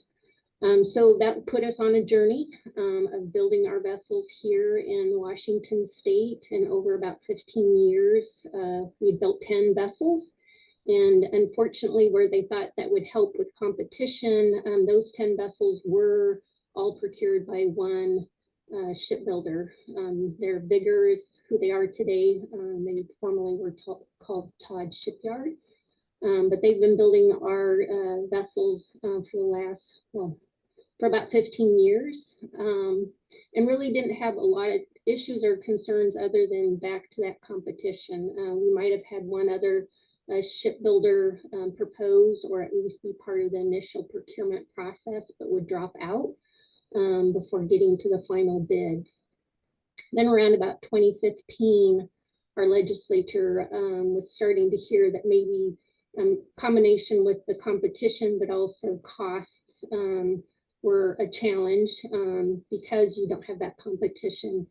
So they did put some stipulations about when we would have to re-procure if a bid was over 5% of the engineer's estimate. Unfortunately, we didn't get to test whether that worked or not on the cost side because we were in the negotiations just a few years ago with Vigor to construct our hybrid electric ferries. We've got funding for 5 new hybrid electric ferries, and going through negotiations with an existing contract that we had with them, we couldn't come to terms primarily because of the cost. Our engineers estimate they were 100% above our engineers estimate for building a hybrid electric ferry vessel, and that was just something we couldn't tolerate. In addition, that they didn't want to agree to the original terms and conditions of the contract. And we're desperate to get new vessels and to pay what we felt like was for 2 vessels and only get 1, we couldn't do that. So we went to our legislature and let them know about that, and really assessing who in the area, why aren't they bidding on our projects? And there's really only 1 other shipyard at today. Over time, shipyards have gone out of business, but today there's really only 2 viable shipyards. And one of them has indicated that the funding coming from the legislature isn't sustainable for them to essentially only deliver our vessels. They really need to think long term. And because of the fact that our funding isn't consistent for them, they wouldn't be bidding on our next procurement. So our legislature tried to get creative. And so what we're testing out now is they've put into legislation that we can go national for our procurement of vessels, but there is a bonus or, an incentive to local shipyards to hopefully they'll partner up, but they get a 13% discount on their bid. And that's to address some of the things that you're hearing from your other panelists, things like our wages. We pay higher wages than other areas in the country, similar with environmental regulations. So wanted to give some bonus points to our local shipbuilders, but also trying to push where we can, incentivize and push the other shipbuilders in the nation to also look at prevailing wages and pay their employees good wages, as well as consideration of the environment. We'll see how that works. We'll see, it'll be spring next year where we'll see kind of how does that play itself out. One thing I wanted to make sure I highlighted that both back in 2001, when it was just built in Washington, and then this most recent where we give preferential points to the local shipyards, we cannot use federal dollars for that procurement. For us, our vessels are extremely expensive, and so the federal dollars is not as big of a concern, but I can imagine for your size vessels that's a really important funding source to be considering. So that's where we're at here in Washington State. And I think we're in this journey together. We're going to learn from you, and hopefully you learn from us as well. Happy to take any questions. Thanks very much, Patty. That's a good, I think underscores the complications and some of the challenges. And I was glad. I'm interested in the 13% incentive or bonus program, because it sounds like something we might, maybe that's something that we can model. And I don't know how we can get around the federal the federal requirements. I guess if the federal government gives the money to MTC, then it's not federal anymore when they give it to us, but I'm not sure that would work. Well, you try. You got to be innovative, right? So maybe I'll ask Seamus and team on the question of having a bonus. Is that something that we would be able to do legally? So, we could do this without using federal dollars, like the state of Washington is doing. I think it's interesting that the state of Washington started with a only in Washington rule, and then realized the disadvantages of that from a cost and a competition standpoint, and decided to shift to the 13% bonus. We'll see how that plays out. It is something we could do with our procurements if we don't use federal dollars currently. We're planning to use federal dollars because it's a primary source of funding that we can use to leverage RM3 to leverage. And we've done that successfully. So I was going to save this for the opportunity section later, but since it's germane now, we've been working, as we've reported before, on trying to convince the federal restrictions to be relaxed. And Congressmember Garamendi was a partner in that with us, and asked a lot of questions of the regulators about the federal funding restriction on giving advantages or preference to local yards.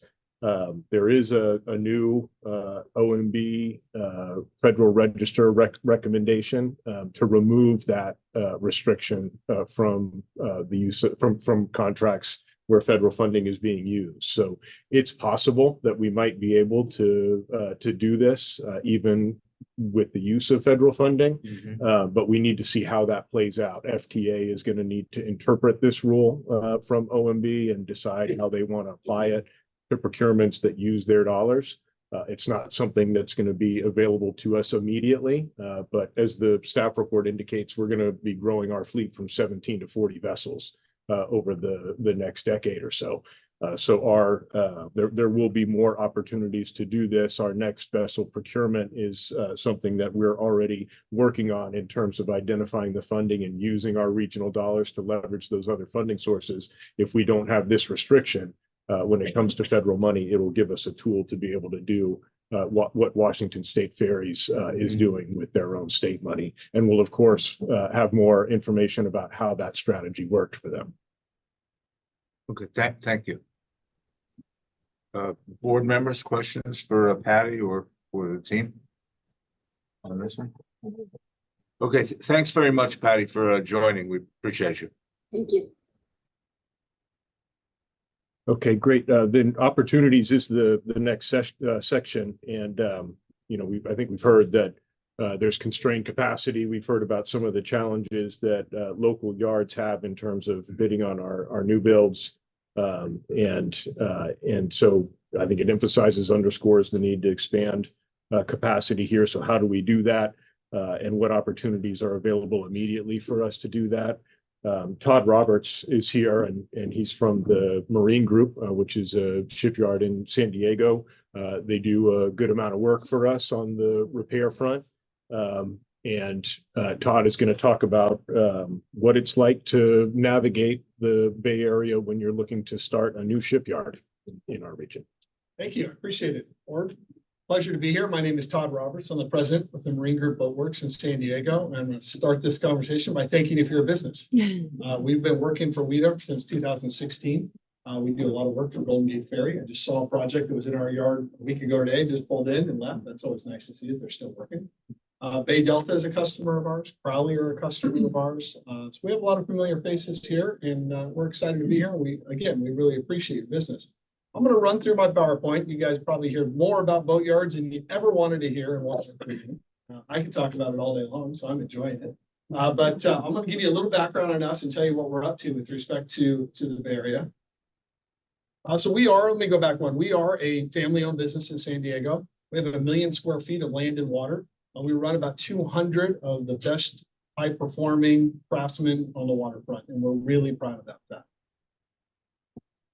We're pretty much a state-of-the-art shipyard in our size. Our size range is really in the 100 to 250 foot range.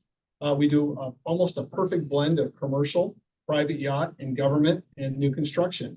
I'm happy and sad at the same time to tell you that you're looking at one of California's last boat builders. And I think Linda's probably the other one. When it comes to the commercial craft, in our size range, I can tell you I am the last California boat builder. In that 100 to 200 foot range, it sounds like Lynn's got a project in the oven, which is terrific. I'm really glad to hear that. That is what our industry needs, is our competitors to all gain work and gain market share. A little bit about what we do. We do repair and refit on all the stuff you've heard about. I'm going to try and not rehash. The lower photograph you see is one of your boats where we actually removed an entire deck house as part of the service life extension. We do mechanical and machining work, coatings and preservation, and then obviously new construction. We can see one of our 135-foot patrol boat hulls being turned over after the initial construction phase. This is done in California, so it's not all doom and gloom. We're still doing it. Marine Group's been a sustainable facility since, I'd say, well before compliance. We run a travel lift or a marine boat lift. We lift our boat out of the water with a large crane. We drive it away from the water, and we do all our work in a contained environment. We operate 100%, this is a little outdated, 100% of our vehicles and tugboat, and our forklifts are all electric. So this battery technology is relatively familiar to us on a smaller scale. We're a fully stormwater contained facility. We capture every drop of water that comes in the yard. Again, we shrink wrap and contain all of our work. We run all of our preservation is done in a negative pressure environment, so nothing gets to the environment. We have a robust recycling program, primarily with metal, steel, and aluminum and copper. And I'm sharing this with you sometimes just because we're going to get into cost. If you go into other regions, you're going to find that all these bullet points don't exist. And when I did this, we were ahead of compliance. Now we're just compliant. And that's not free, folks. Like I said, when we built this PowerPoint, we were ahead of compliance. Now we're just compliant. We run Tier 4 equipment. Before it was, we were experimenting with it, and we continue to run Tier 4 equipment and the few pieces of diesel equipment we have. Again, all of our stuff is electric. And we have large capacity DOC and environmental permits for coating and sandblasting, which is something in the Northwest, which is our chief competitor in new construction, does not have. This is a modernization project that's going on in San Diego. We're experiencing the crush, we call it. We have a large hotel resort being built across the street from us, but we're going to continue to exist. The one thing that people do forget is the California Coastal Commission that governs most waterfront land, including ours, does see shipbuilding as a highest and best use. The problem is local government doesn't really see that through. So we have a NIMBY effect going on in the shipyard development, at least in our area. But this is a project that's just about 6 months away from breaking ground. New boat lift comes in, even more environmentally sensitive boat lift. It's a first in class of a machine that allows itself to telescopically shrink itself down in width for narrower vessels. And we're doing that to increase capacity because we need more real estate, and that is one of the ways to do it. We missed one there. There we go. That's interesting. So we've been looking really hard at Bay Area expansion for about the last year. Some of the things we've narrowed it down to is we would start out with a 25-person employee base, and we'd probably flex to 75 in the first year. This is based on the returns and audited data from the industry. This will result in a $25 to $52 million increase in local. And when you use that multiplier in the subcontract market, you could be at 275 generated jobs in no time. Our plan would be to service a mix of passenger vessels, high-speed ferries, tugs, and barges, which is the same work we do in California.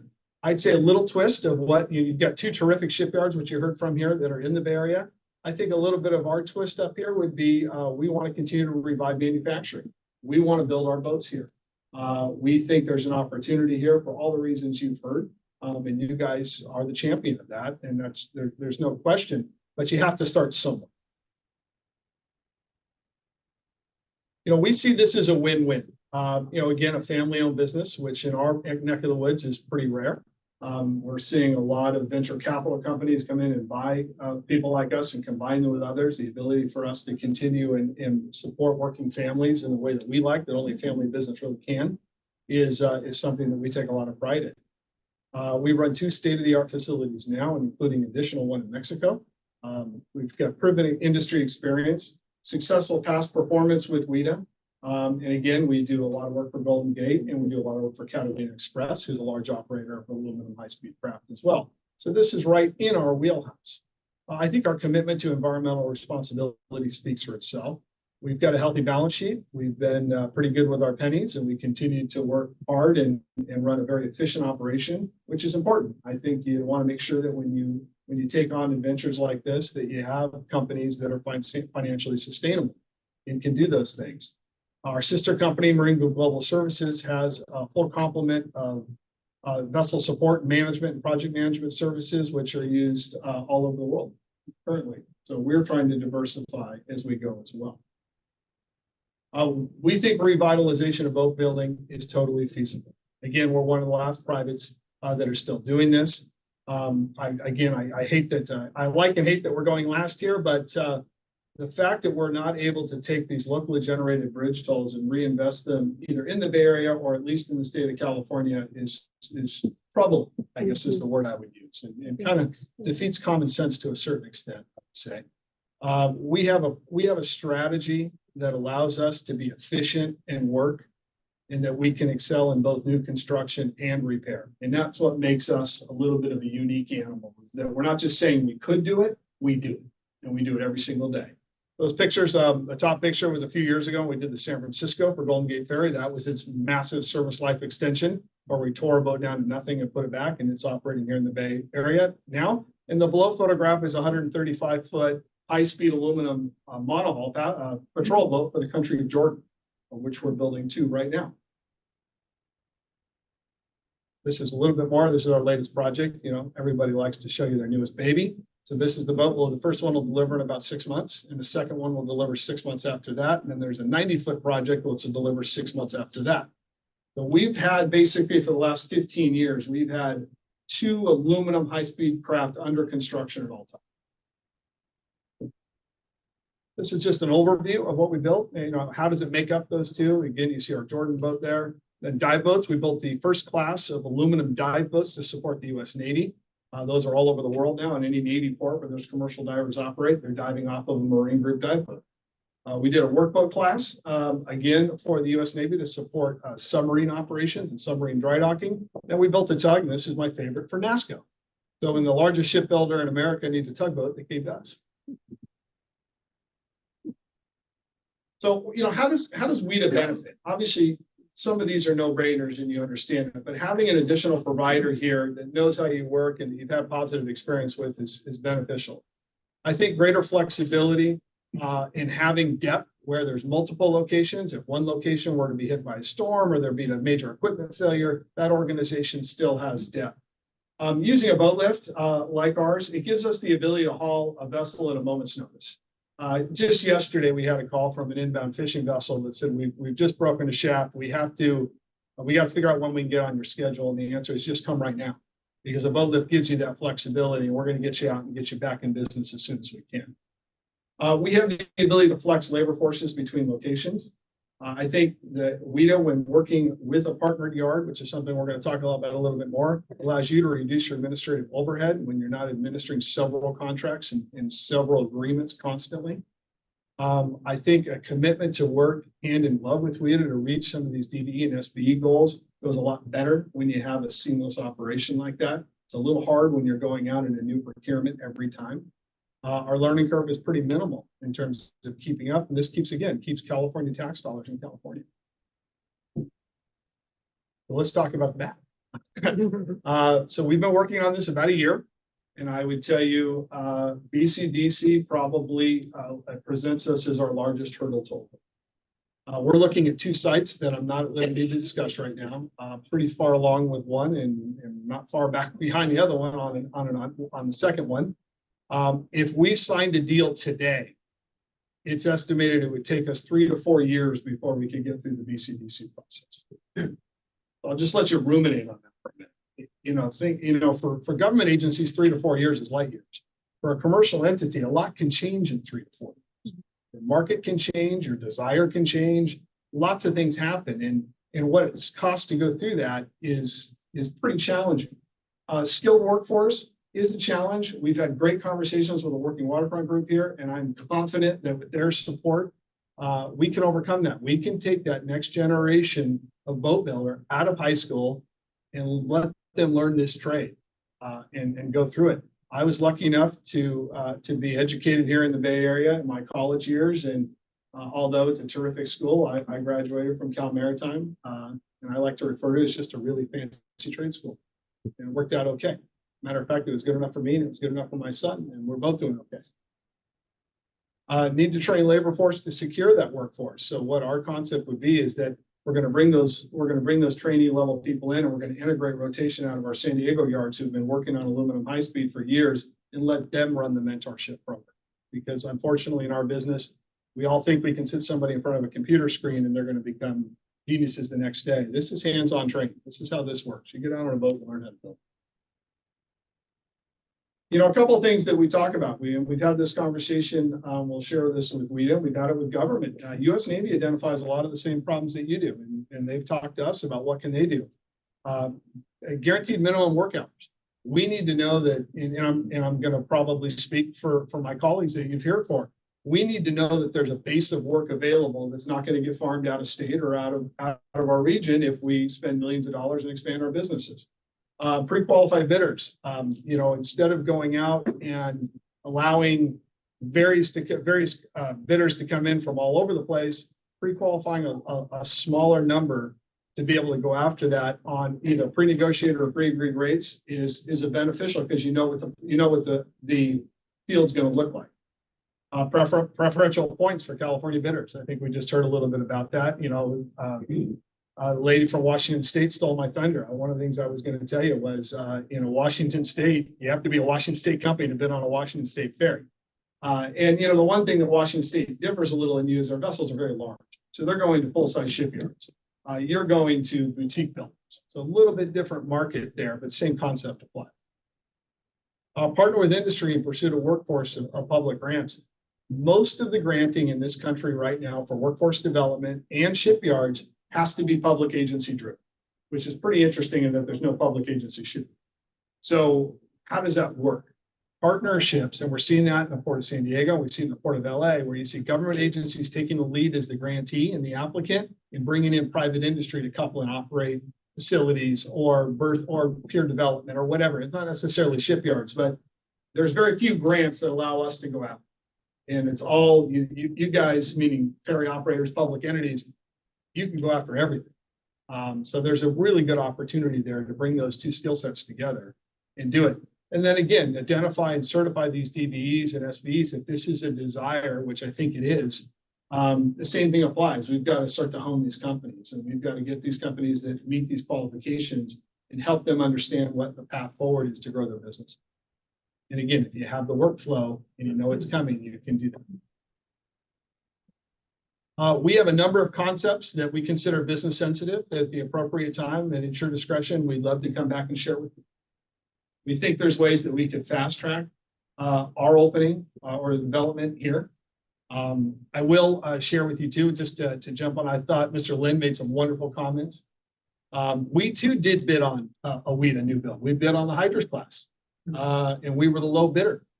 And at that time we were not awarded and we were a California boat builder. Those kinds of actions don't help.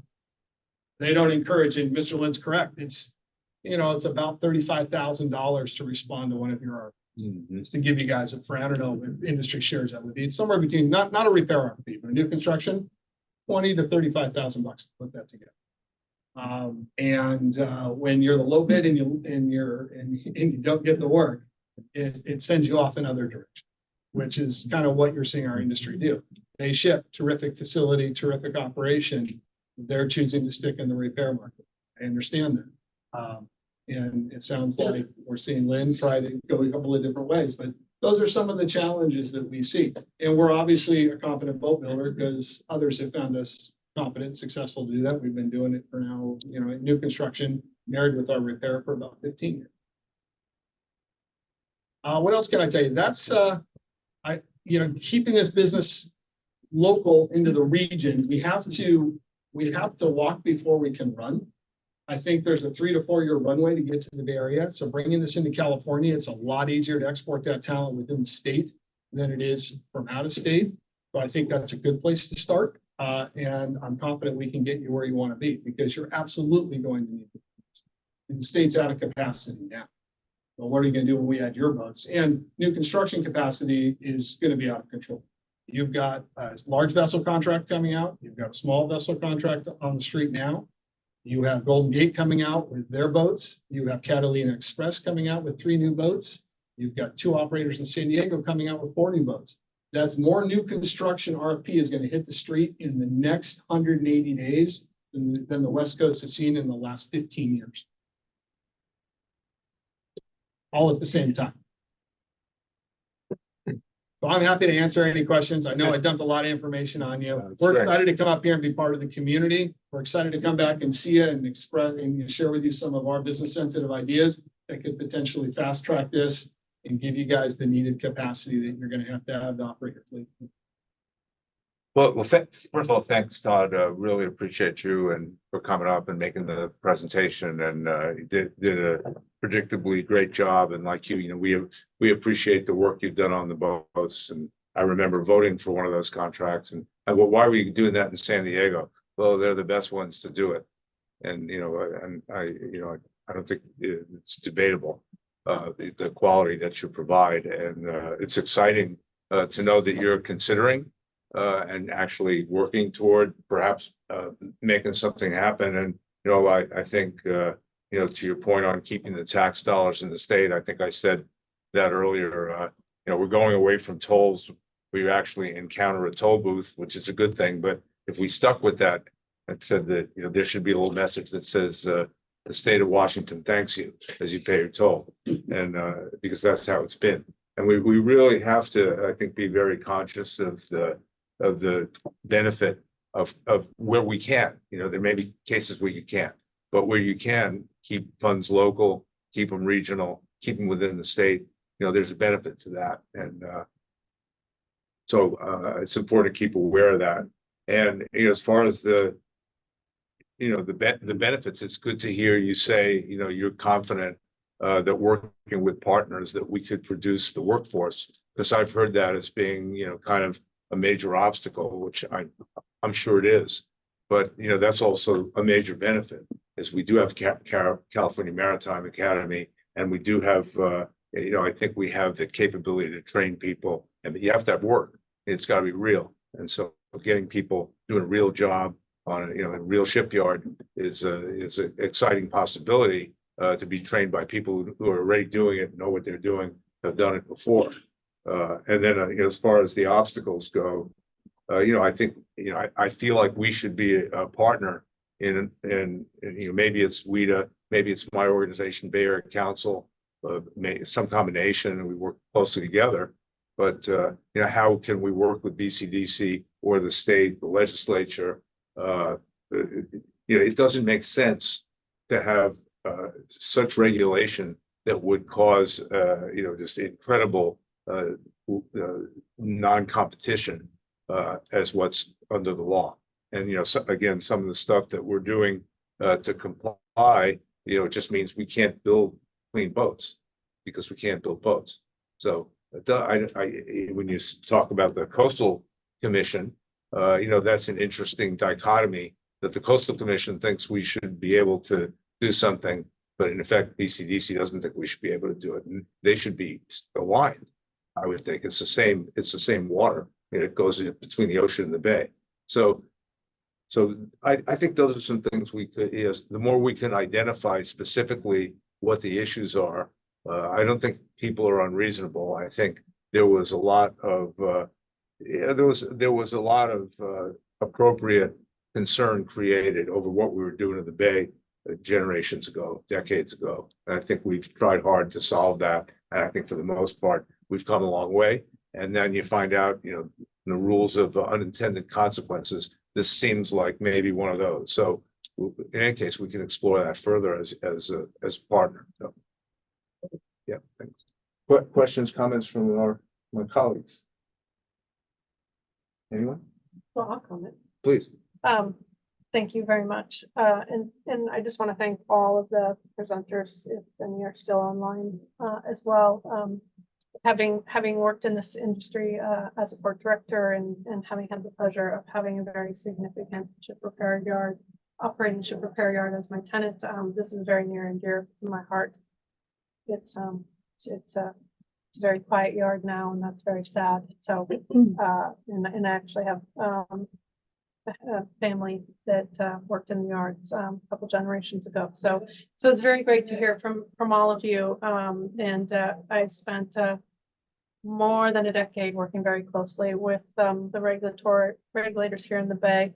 There are reasons a little deeper than what you just described, Jim, for the protectionism of the Bay, but that is not to say that they cannot be. We can't find a partnership way to continue to protect the Bay and also have economic vitality in the Bay and get to the end goal of having transportation in the Bay that is protecting it as well. So I think there's a lot of good conversation still to be had. I would really like to ask you, Seamus, if maybe as a follow-up to this, we could create I don't want to create yet another subcommittee and more work for the staff, but if there could be ways that we could have more informal discussions to keep the energy and the momentum going Maybe we could take that as a follow-up offline to continue moving forward. I found it really interesting that at least two of the yards are able and ready to go now, at least in terms of the infrastructure.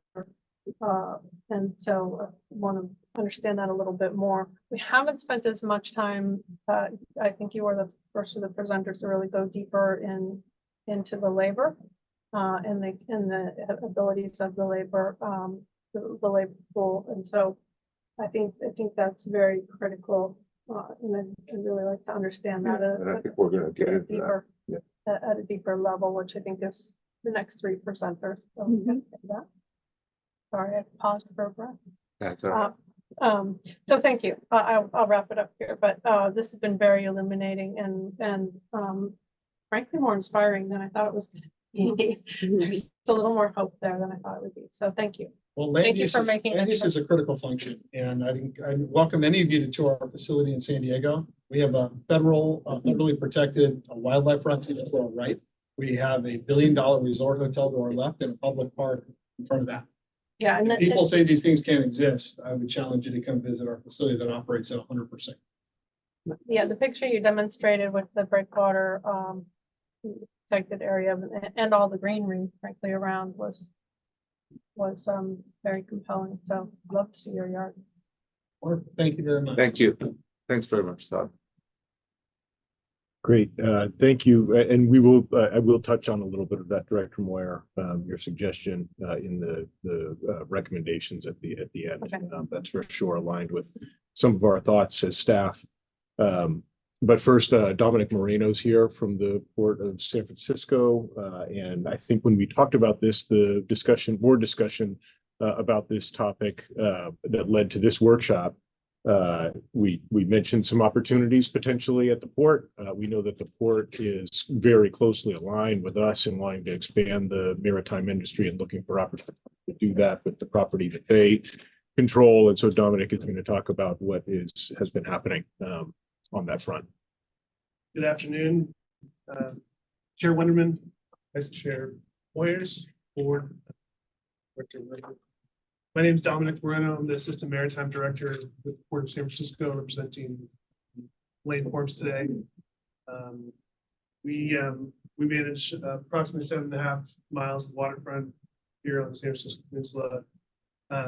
We are an enterprise and trust agency that oversees this land for state lands in the city and county, San Francisco, and the citizens of California. So just to frame some of my comments, it's what is presenting the expansion, or what's preventing the expansion of shipyard capacity in the Bay Area? Are there near-term opportunities, and what can SFA Ferry do to help? Put together a little bit of a presentation for you on what Vice Chair Moyer kind of posed as sadness. I apologize for bringing that up. I will keep it short and try to get to the inspiration. Sorry, Dominic. It's good to see a lot of friendly faces in the audience. It's at Mission Rock, yes. So just to familiarize ourselves, this is the San Francisco Port of San Francisco. The red star indicates our industrial ship repair facility. We refer to it as the Pier 68 Shipyard. It's been known as a lot of things in the past. The BAE Shipyard. I think I even saw a Potrero Yard at one point. Certainly they did, as Chair Wenderman said, a lot of shipbuilding, a lot of ship repair through many wars. I've actually read that there was shipbuilding for the Spanish-American War that occurred at this location. World War I saw about 60 ships, 66. World War II, about 75 were built right here in San Francisco. I like built in San Francisco. I like keeping in California. I mean, this whole conversation is very exciting to me and to the Port of San Francisco. What we do have at this shipyard is about 10 acres of land, 17 acres of submerged land, 2 large dry docks that are now probably inoperable. WCS. And as you see on this map, this is kind of, the drawing is hard to see, but if you're familiar with San Francisco, this is the south side of Mission Bay. What's not reflected in this drawing is the Chase Center, and a lot of the build out in the dog patch area. So the streets have become kind of residential. It's constricted. There's a lot of growth and development just to the south of this facility as well.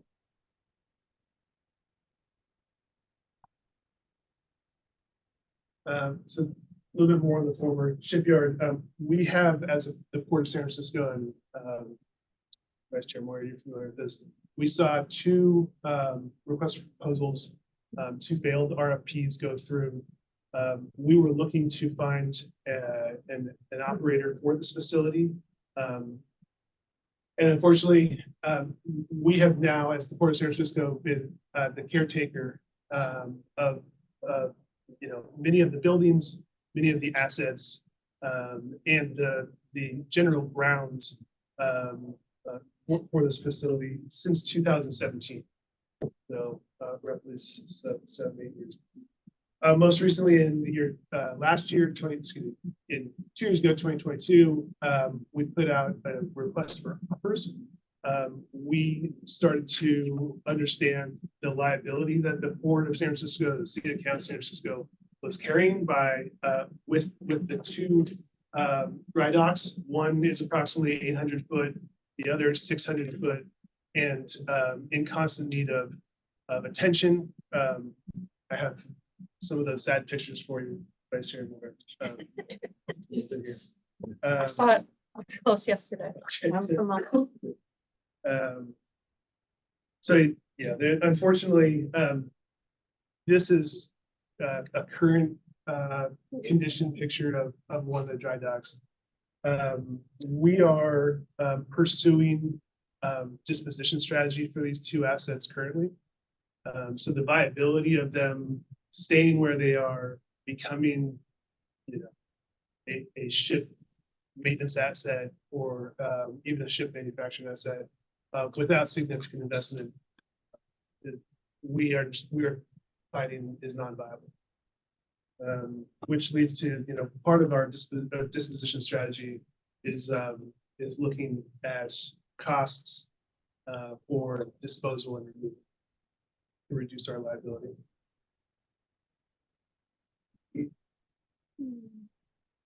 The lower area, arrow pointing to that area of dark images are holes. And this is a picture taken by one of our workers from inside of one of the dry docks. You'd not be seeing sunlight through those walls. It's the principle of dry, though. Let's talk about opportunities. So I was thinking about this and how to frame it. No one ever found gold in San Francisco. But San Francisco was a major contributor to the success of the gold rush, right? Many people were outfitted here and they struck it rich. And that's where we find ourselves as one of our missions is social equity. We think that San Francisco can be a centralized location for training a workforce that can contribute to shipbuilding and ship maintenance in the San Francisco Bay Area region. Other opportunities that we have, certainly lay berthing for that facility. Like I said, we have 17 acres of submerged land. We are committed and required to keep maritime related industrial activities at this facility. In terms of our trust, we have, this is, you guys are probably familiar, Pier 68 Shipyard is currently the only location in the nation that is refueling hydrogen ferries. So we are trying to build this out in a couple of different paths. One being a sustainable fuel hub, Blue Green Sustainable Investments. But we also see this as a potential opportunity for a maritime workforce development and training center. And we've been talking to some of our partners in the room about what that future looks like.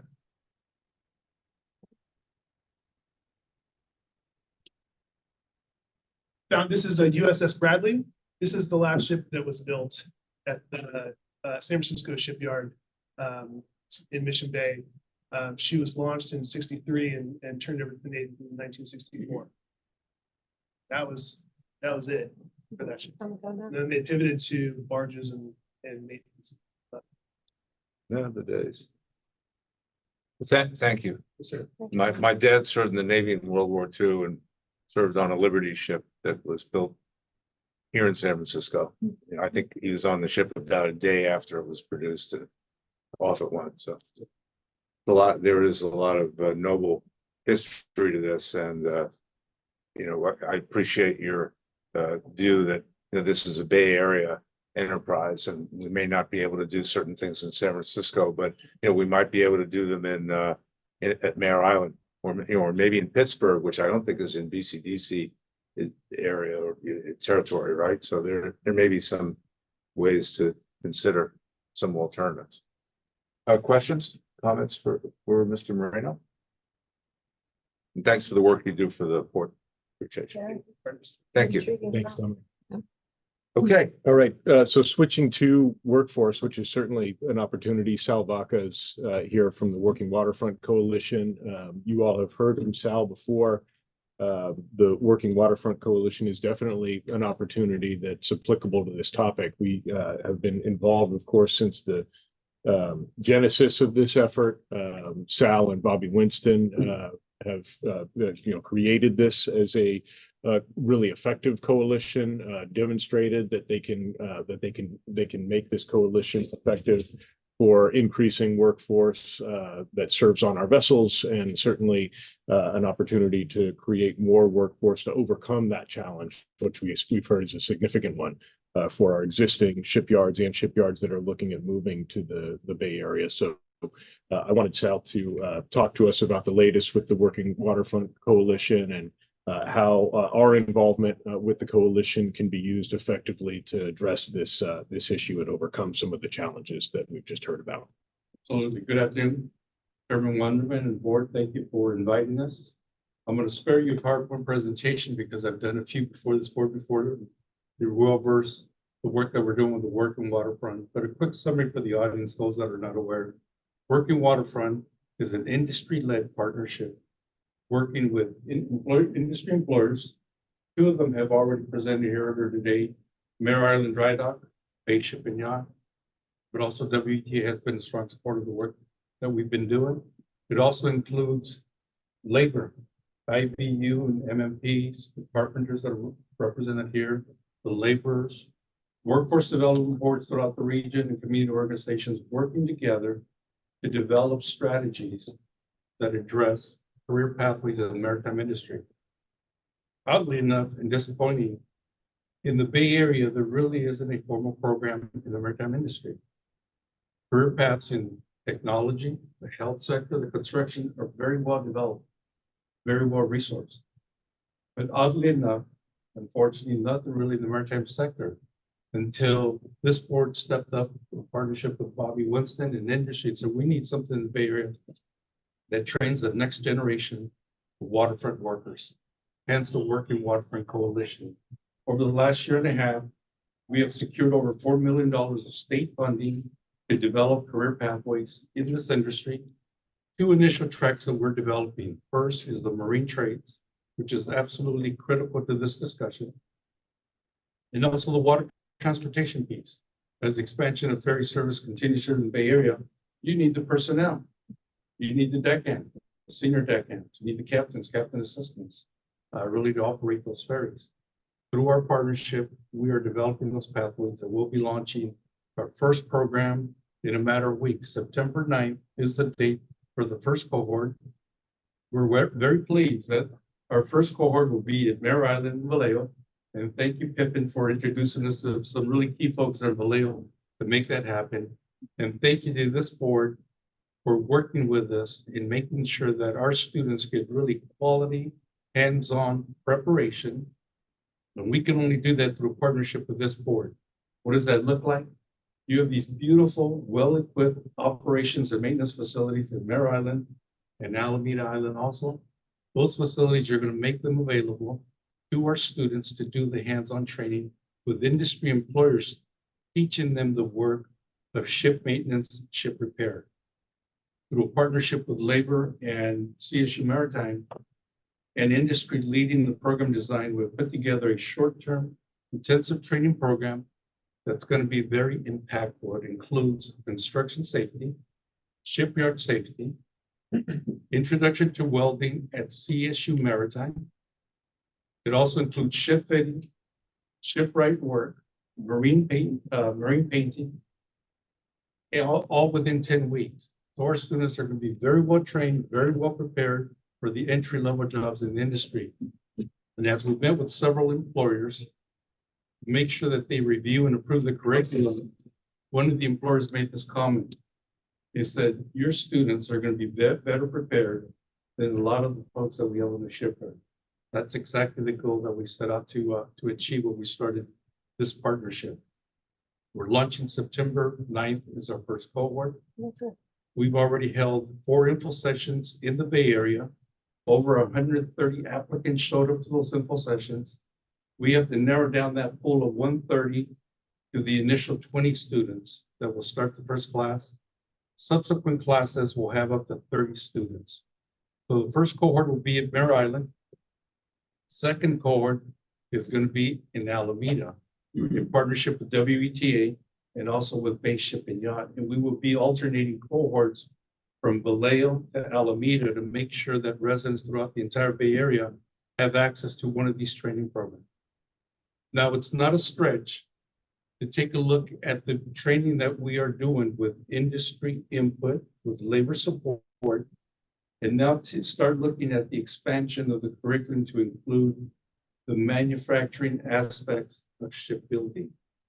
We've already developed the partnership and the template that includes industry, labor, community groups, residents, really coming together to influence the design of these programs and making sure that we're embedding support for all the students that are participating. I will remind you that our focus population are unemployed individuals, low income, ex-offenders, disconnected youth, and basically individuals that really need this type of support and access more than anybody else. We're not targeting the college-bound population. They already have the support.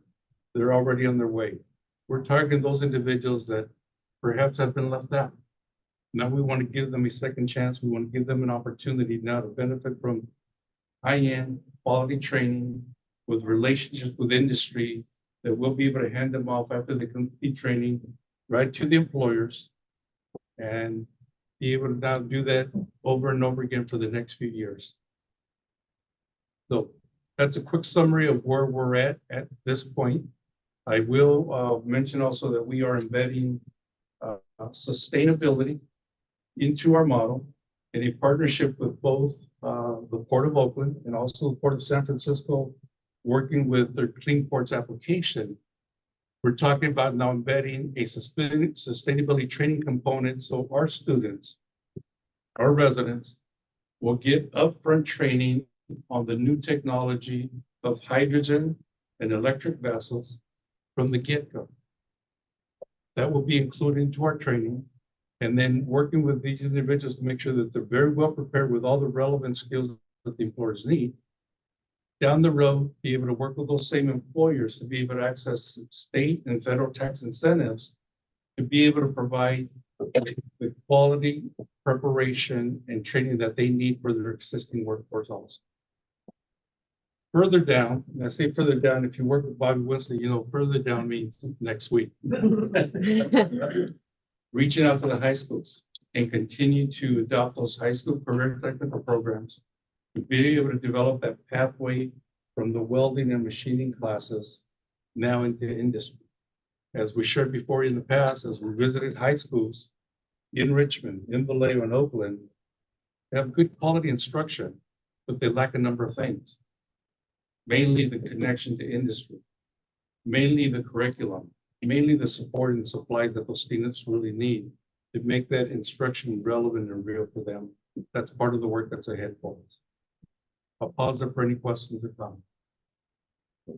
First, just thank you, Sal, for the work that you've been doing, and you have presented to us several times, and I feel you made a lot of progress, and it's a pleasure to be your partner. And thank you, Mr. Winston, in the back there, and for calling all of this to action. And it really gives me a lot of hope that we're looking at the potential, real ways to help people, not just saying, we want to help disadvantaged youth, but actually providing a pathway that's formalized and well thought out, and where there's a beginning and a middle and an end.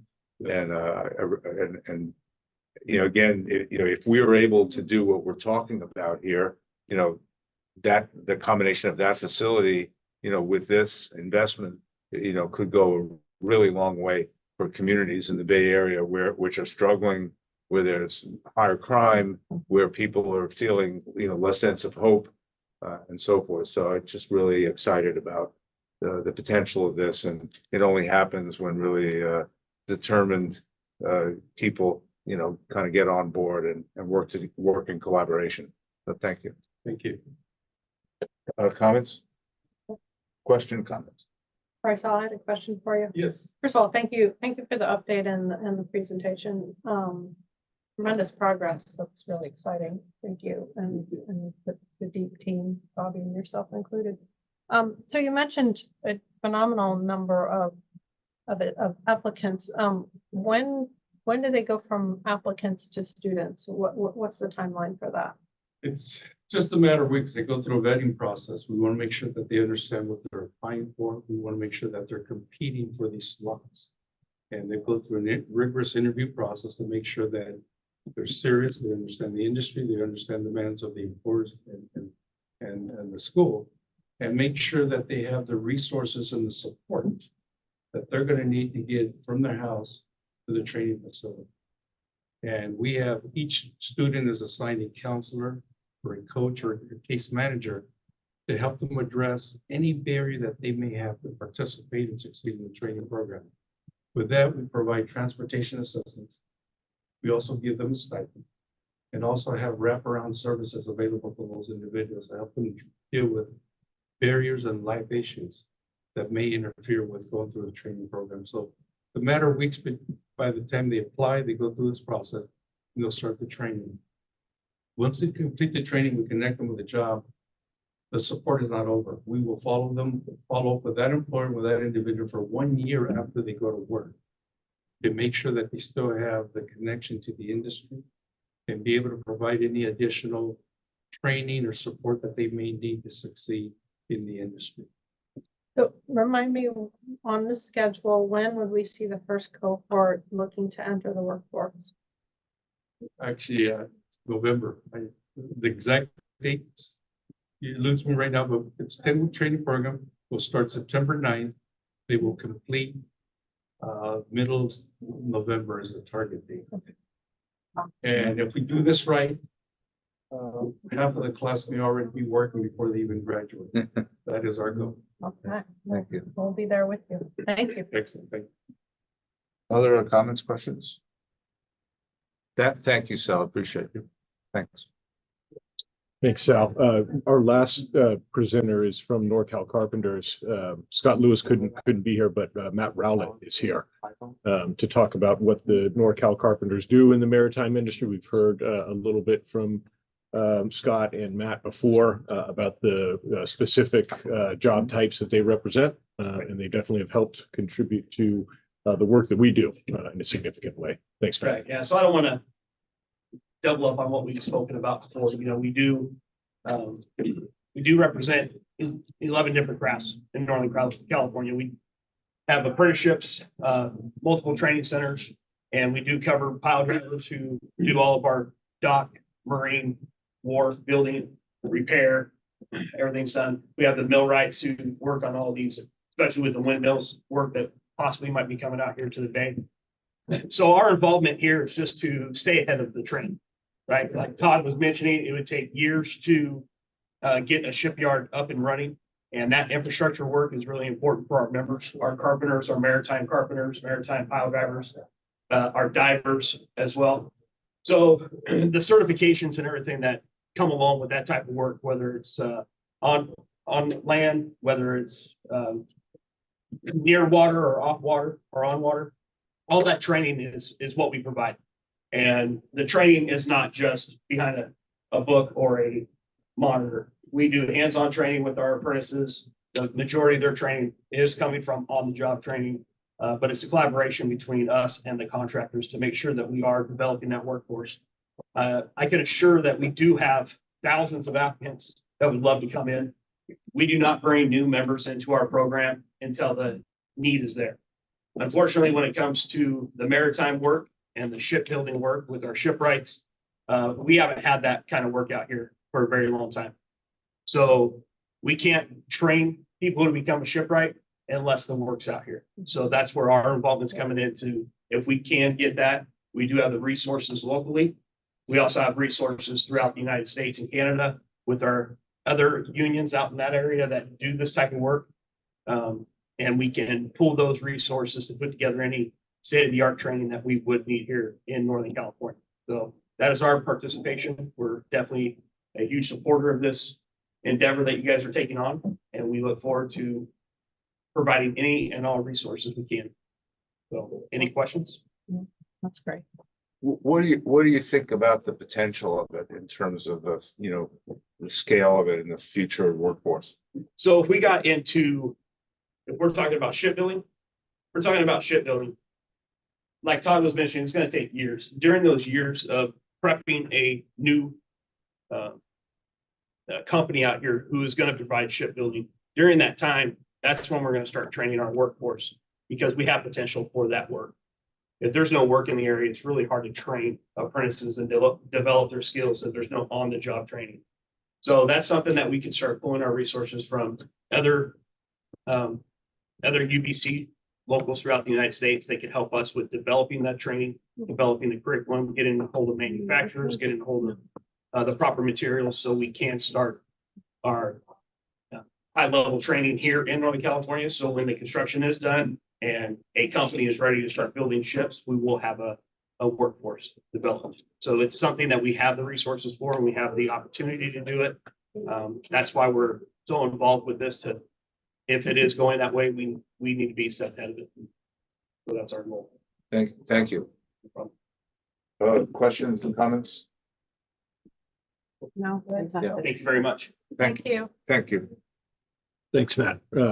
So I'll kind of just close us out here and then hear comments from the board. We'll have public comment too. But first, thanks to all the presenters today. I hope this was instructive for the board and provided some helpful context. They all took time out of their day to work with us to really set the tone. I think this is the beginning of this discussion for us. We have some recommendations, which I'll share about where to go next, and definitely want to hear from the board about how this fits with your thinking.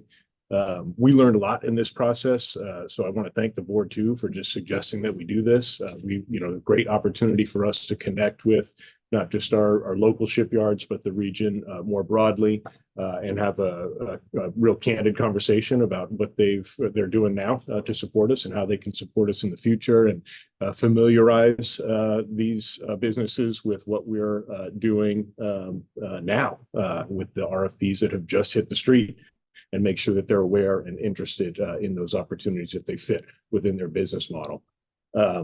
We definitely, our recommendation number one is to continue working with the Working Waterfront Coalition to support the work that they do, scale it up if necessary, so that we can really have it become an even more impactful part of overcoming this challenge that we heard is a real one when it comes to the availability of workforce in the Bay Area. We talked about the FTA language, and we've been the new proposed rule from OMB. That's something that we've been working on. It's great to see that we might have some momentum there that would give us a new tool in the tool belt, and so we'll be supporting that. and letting the board know when it is available to be able to include in our procurements if that makes sense to do. We have in our most recent vessel procurements started to foreshadow that we're thinking very seriously about how the proposers can conduct work and structure their proposals in a way that supports the local industry. And so we've included language in the RFPs that ask the proposers to describe in detail the locations of their facilities and how work would be conducted. And specifically, if the shipyard is not in the Bay Area, address issues. Why does the proposer not have a shipyard in the Bay Area? Does the proposer have any plans to establish a shipyard in the Bay Area? How can we better support the maritime industry in the Bay Area in general? Language to that effect to give us even more information about what we can be doing and also telegraph to the industry that we're interested in the regional expansion of the maritime industry.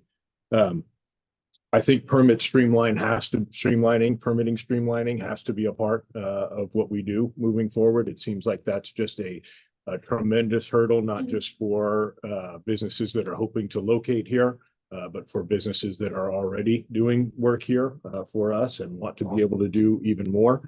And so that combined with to offset the cost of doing business in the Bay Area for all of the reasons that we've discussed, are there opportunities for us to encourage local municipalities to offer some incentives so that businesses can have more access to the market that we represent in the Bay Area. Those two issues seem ripe for us to develop a program around and to build on what Vice Chair Moyer suggested, create, an opportunity, a venue for some informal discussions around that.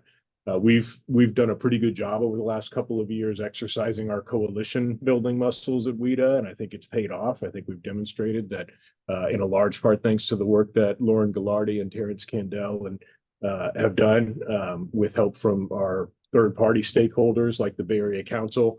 It feels like this is an issue that's ripe for some coalition advocacy work that WETA would lead along with some of our partners. I think we would include GoBiz in the conversation. We've danced around that. It's been recommended a couple of times. I think after this workshop, it's real clear that we ought to have a discussion with them about how they what opportunities they see as being ripe for us to pursue when it comes to encouraging more work to happen in California. If we can get them to zero in on the Bay Area, that would be great too. It's certainly one of the few locations where this type of work can be done. So maybe there's some geographic preference, if you will, that can be created around a statewide organization like GoBiz. That is, there's some more attention being drawn to this. I think Louis Lubin is here still from Fleet Week, and this is going to be a part of their program at the senior leadership seminar at Fleet Week. So it's another opportunity to continue the discussion there, and we'll be participating in that and continuing to try and be a leader in this space. Those are the recommendations that we have moving forward, and obviously more to come. And happy to hear your comments about the workshop. Hopefully it was helpful, and happy to hear comments from the public as well.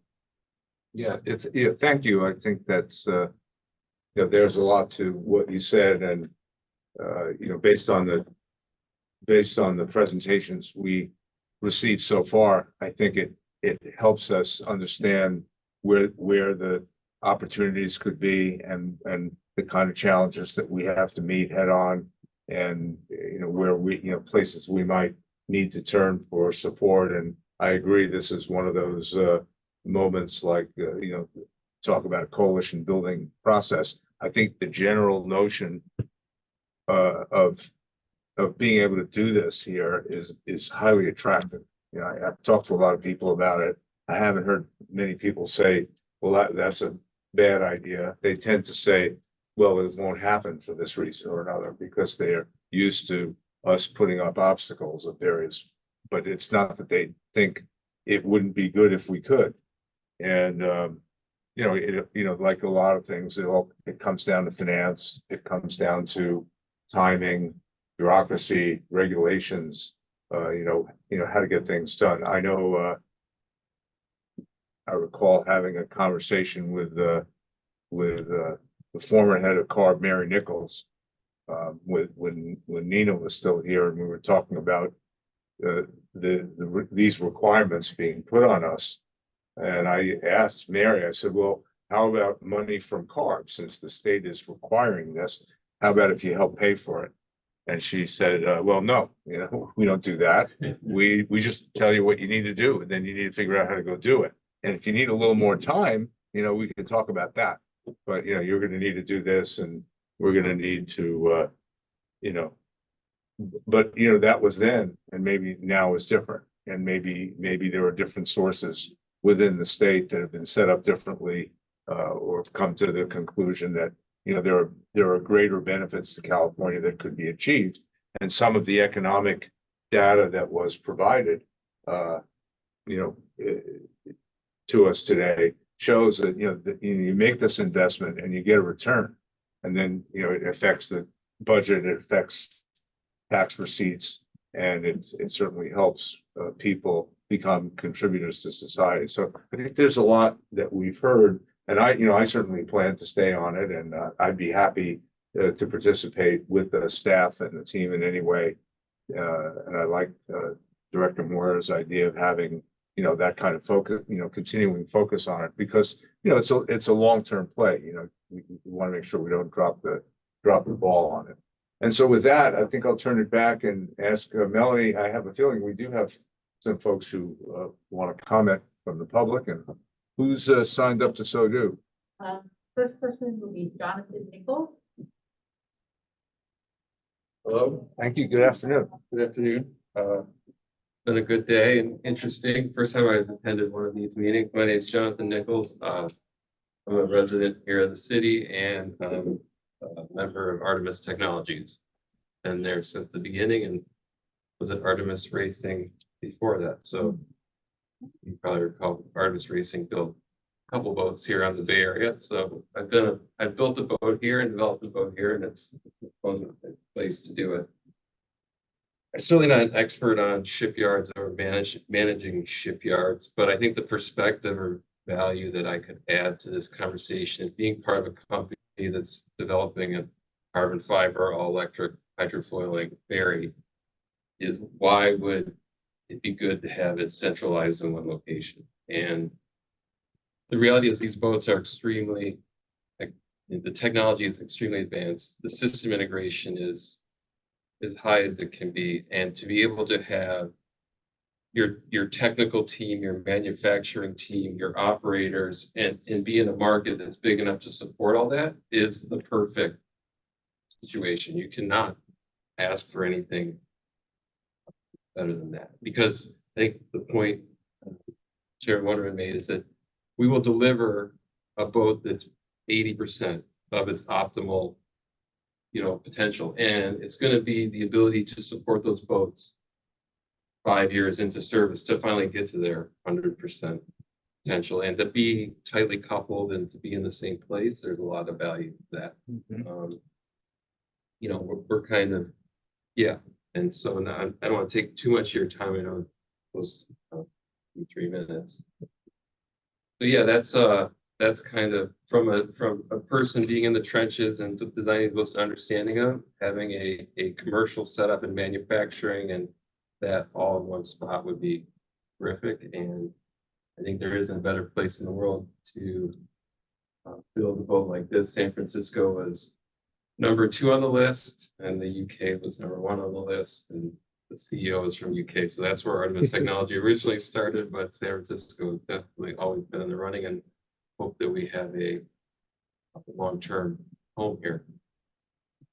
Thank you. I know you've been here a while, so thank you. Yeah. Welcome back, Jonathan. Melanie, who's up next? Something.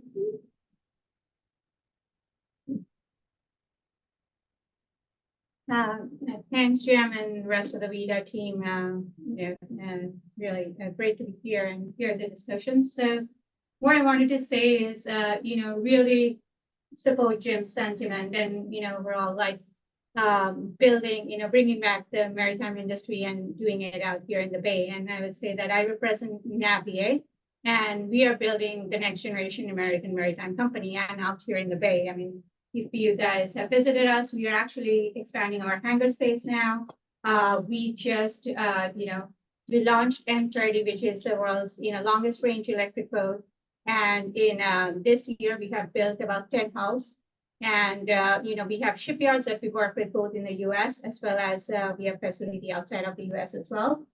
In 2 weeks, we are delivering the first of its kind, American company to our customer in actually North Carolina, talking about build in San Francisco and delivering it, outside, right? And we are actually delivering boats to outside of the United States as well. And I really think that, as we are thinking about next generation vessels, right? Jimmy, you asked that why is the maritime industry behind, right? Because the highways, the waterways had been replaced by the highways because the cars are more efficient. So really, to turn this industry around, we have to think about how do you build vessels that are scalable, right? Because the industry needs more work, right? So how do you build vessels that are scalable, that are cost competitive with landborne options? And then we can turn our, waterways to highways. And how do we build them at scale, right? We cannot, the thing that America really is good at, and the reason we got behind number 11 in maritime, is because it's expensive. Its labor cost is so high. We cannot compete with international the countries, right? So the way that we really have to think about is that what kind of vessels we build and how do we build them? So it's moving away from one-off vessels. It's thinking about vessels that are actually operationally efficient, clean, obviously, but also thinking about scalable production. So standardizing vessel platform. And, what we are doing at Navia is really focusing, building in Alameda right there. So please come visit. And, we work in collaboration with shipyards. So would love to talk with shipyards around here as well. And, the goal is to support the building in California because the kind of technology and talent that you need for the next generation marine vessels, I don't believe that nowhere in the world we can get that. So that's just my comments, but super enjoy the conversation and support this group. Thank you. Well, thank you for doing what you're doing and doing it here. And it's just extremely impressive. And I had the opportunity to go on the boat and actually even drive the boat, and I'm still here. And I'm not a very good driver, but the thing drives so well, you don't really have to think twice. And Candace and I met with you and your team, and the talents and the level, as you said, the level of the people involved in this very sophisticated enterprise is. I felt pretty bad about myself after I know your people. We love the vision of you and Travis. Like I still remember the ferry, on the ferry, you guys painted that vision about like a scalable network in the Bay, and we hope to help you get there. So hope to continue the conversation. No, it's quite a exciting story, and I'm glad to see that you're exporting from the United States to foreign countries. Yeah, that's what should be happening. That's the way things ought to be. Melanie, next. So just a note, Javier also sent in a written comment. Yes. Next Thank you. is Lisa.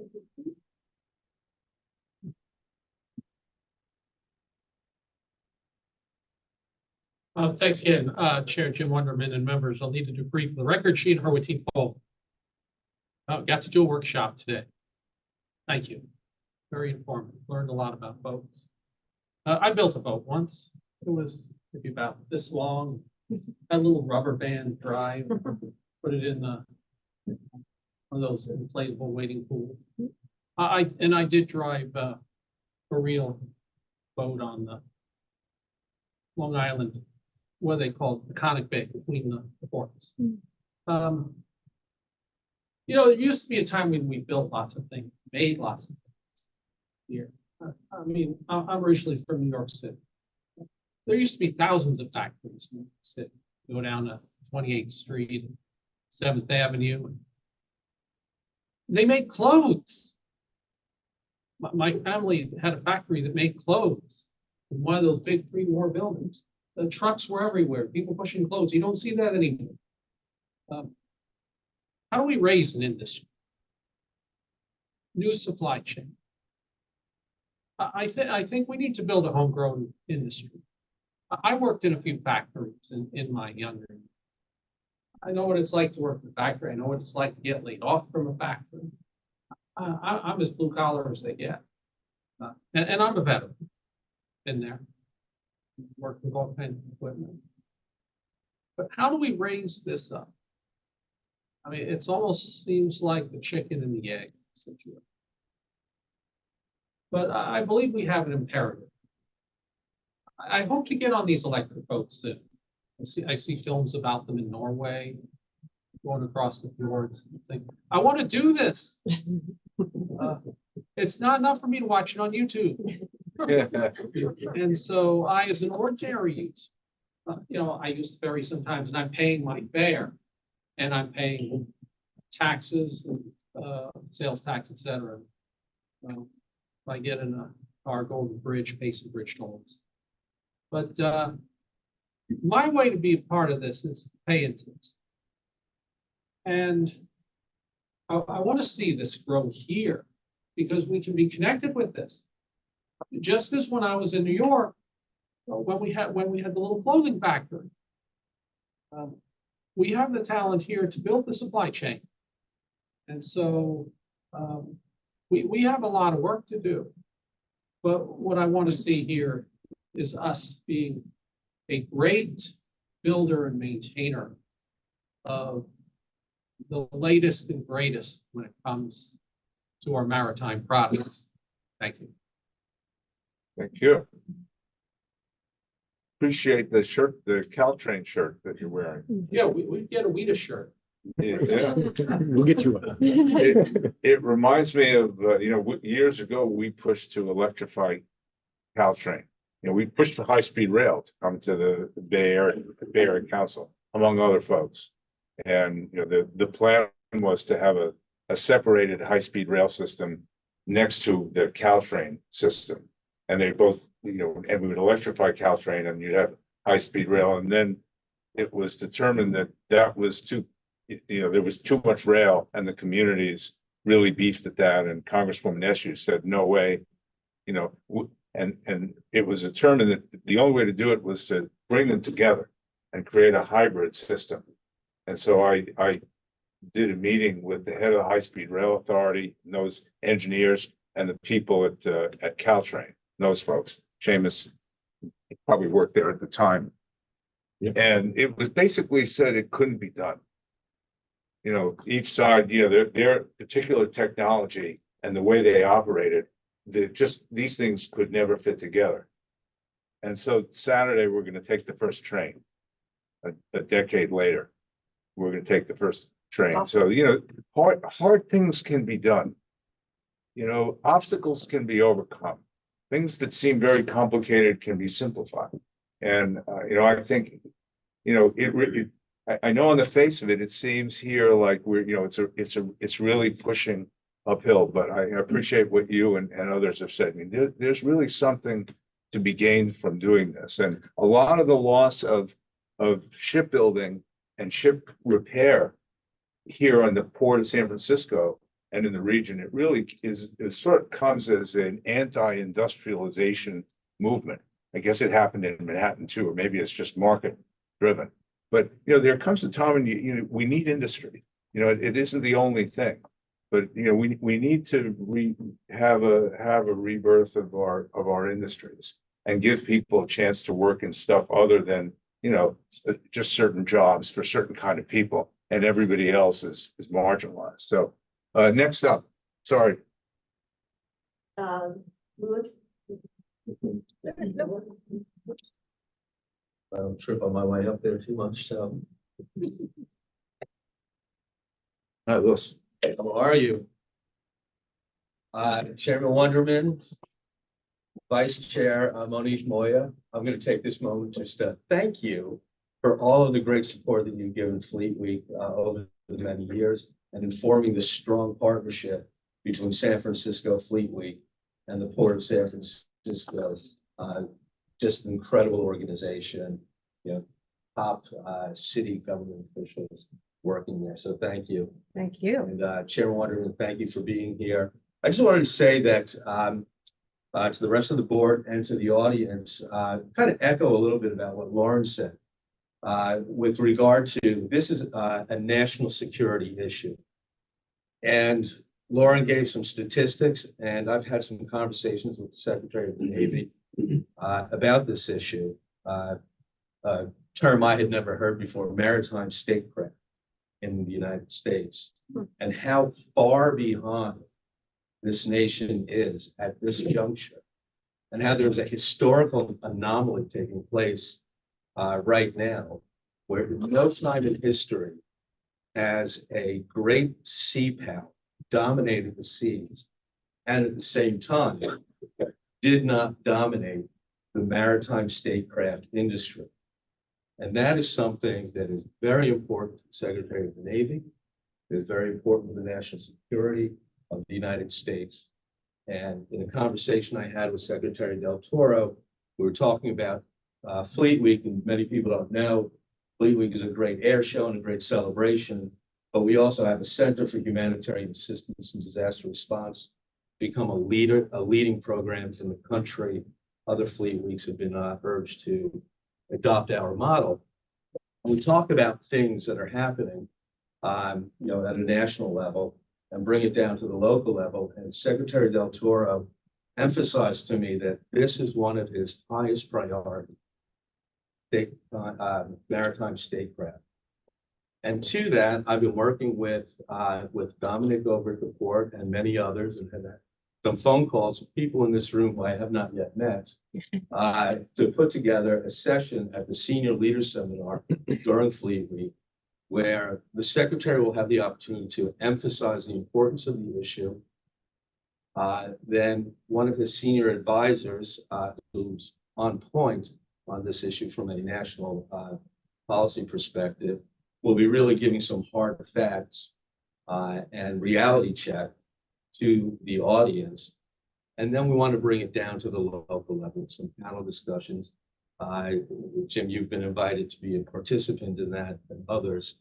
And so we're looking forward to being able to do that and using that in any way that we can to help your efforts, which once again, I just feel in San Francisco, but way ahead of everybody.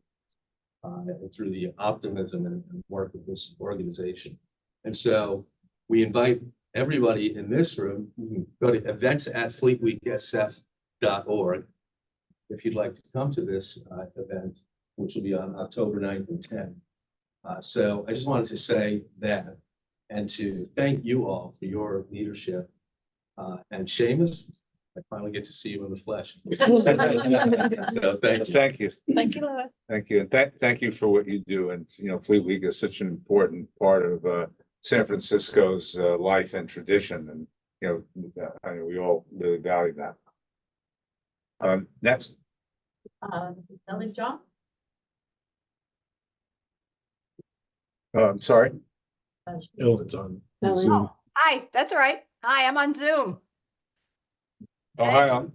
Hi. Hi. Well, thank you for this hearing. It's and workshop. It's very exciting for me. And Jim, grew up with the Navy. My dad was on the USS Merrick as a medical officer on a ship of 2,000 people. So anyway, I'm a Navy brat, so to speak.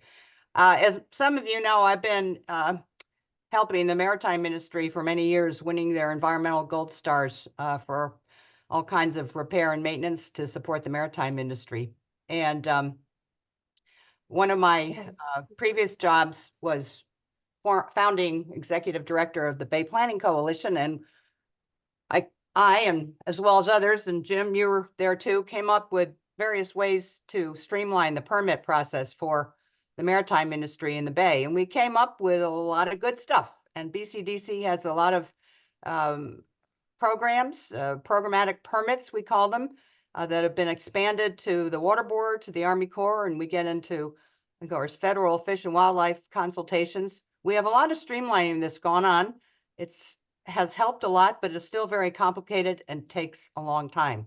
So we need to think more and be more proactive in helping the agencies understand, and maybe doing some training of the staff to understand what's at stake here and what we're trying to do to expand and improve the industry here in the Bay. The other major thing that has happened over 50 years since BCDC was created is that even though all the business we're talking about is water dependent and it can be approved, no question about that from an environmental standpoint, if you're expanding your footprint in the Bay, you're going to have to mitigate and for fish and wildlife impacts. And so that's goes way beyond what BCDC had ever thought about back in 1969. And I was in the legislature at that time. So I just think we need to think more about that. Some ideas be about being proactive. Maybe we need another chapter in the Seaport Plan. That was one way when Gene Penamani, who used to be at APL, stood up in front of BCDC back many years ago when the President Truman, the ship couldn't get in the Bay. He said, "Hey, BCDC, have you forgotten about us, the maritime industry?" And we created the Seaport Plan. Maybe we need something as a companion to that. And then the other idea, I think we do basically have to have a little workshop with the agencies and come up with some plans, let them know what we need for the Bay. And I think this is a good beginning. Thank you.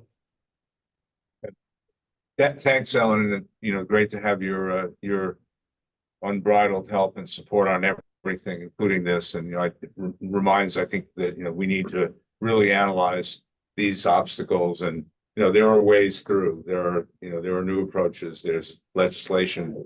We've got folks in Sacramento who represent us who could help us, I think, define what needs to be done and probably work most of it through with the regulatory agencies who, I think most of us are on, want to see things done that are, that are good and healthy things.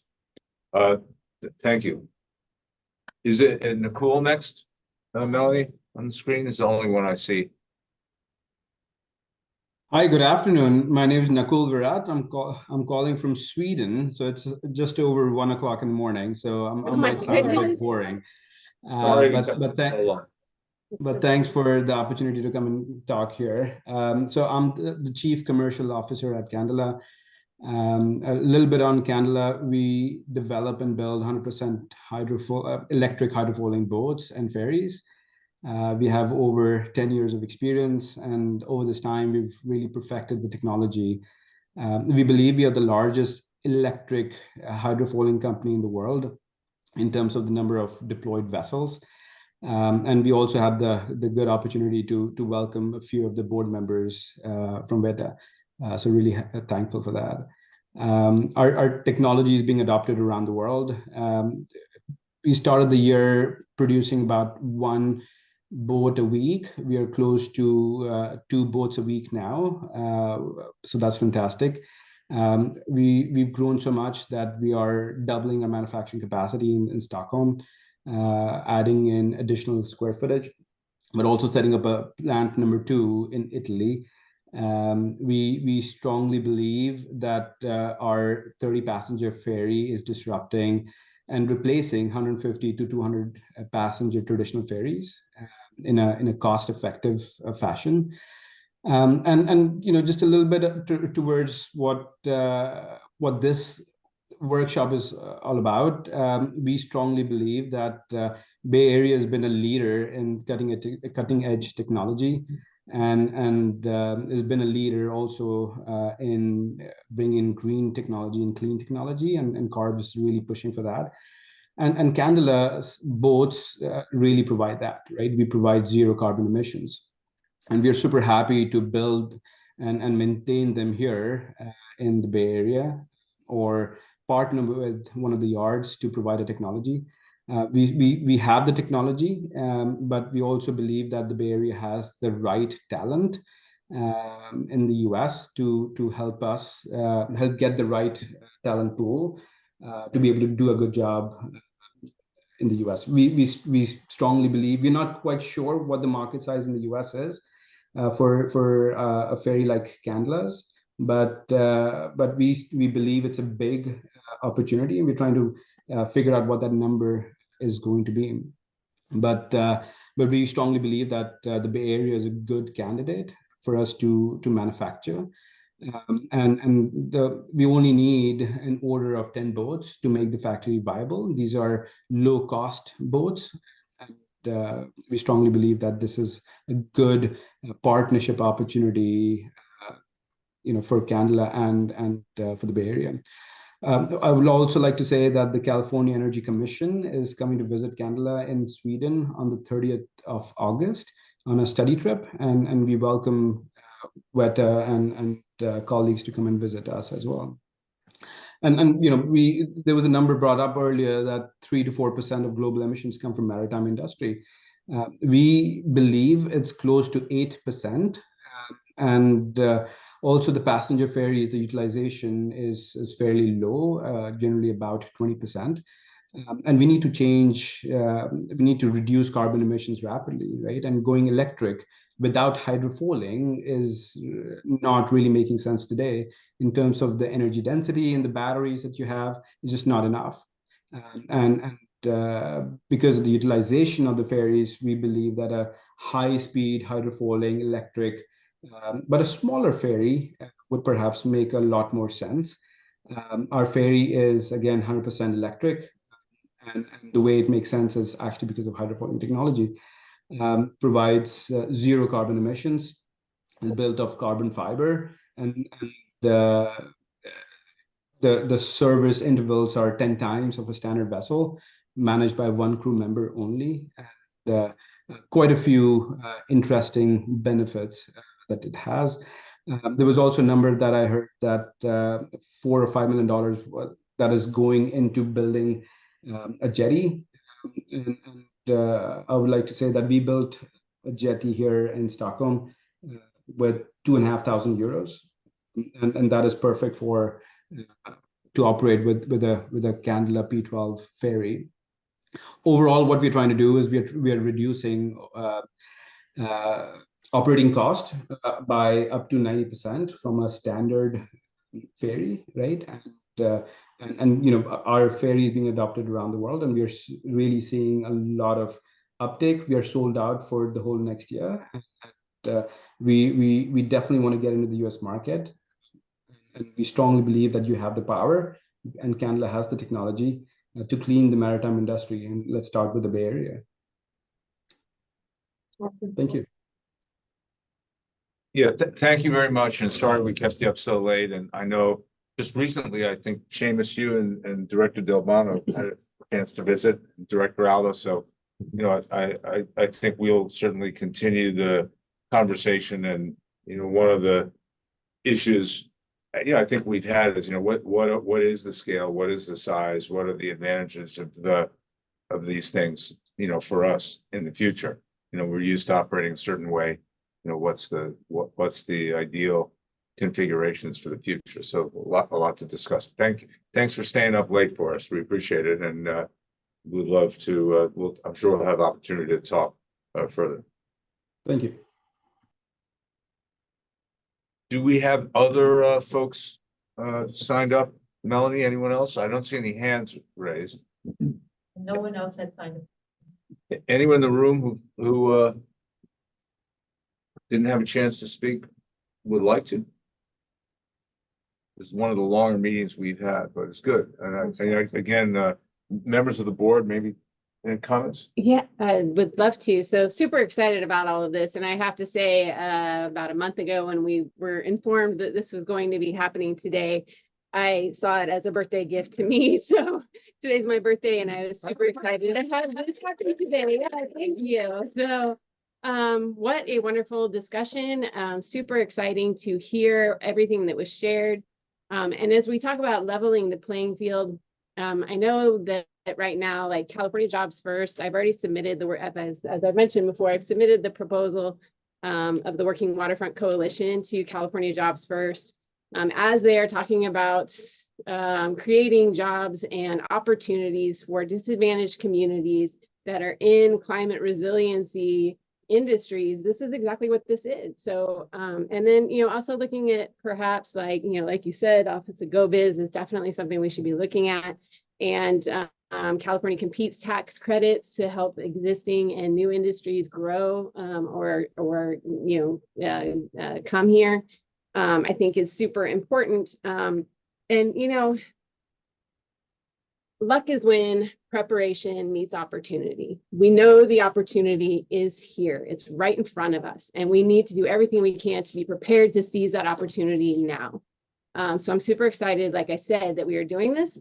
And we have to think about the multiplier effect of having these hard-earned taxpayer dollars and investing them back into the local economy, helping existing businesses grow and expand, attracting new industries here that will provide and create new jobs for our local residents and help inject that money back into the local economy. So thank you for having this today, and thank you everyone that participated. I'm so grateful.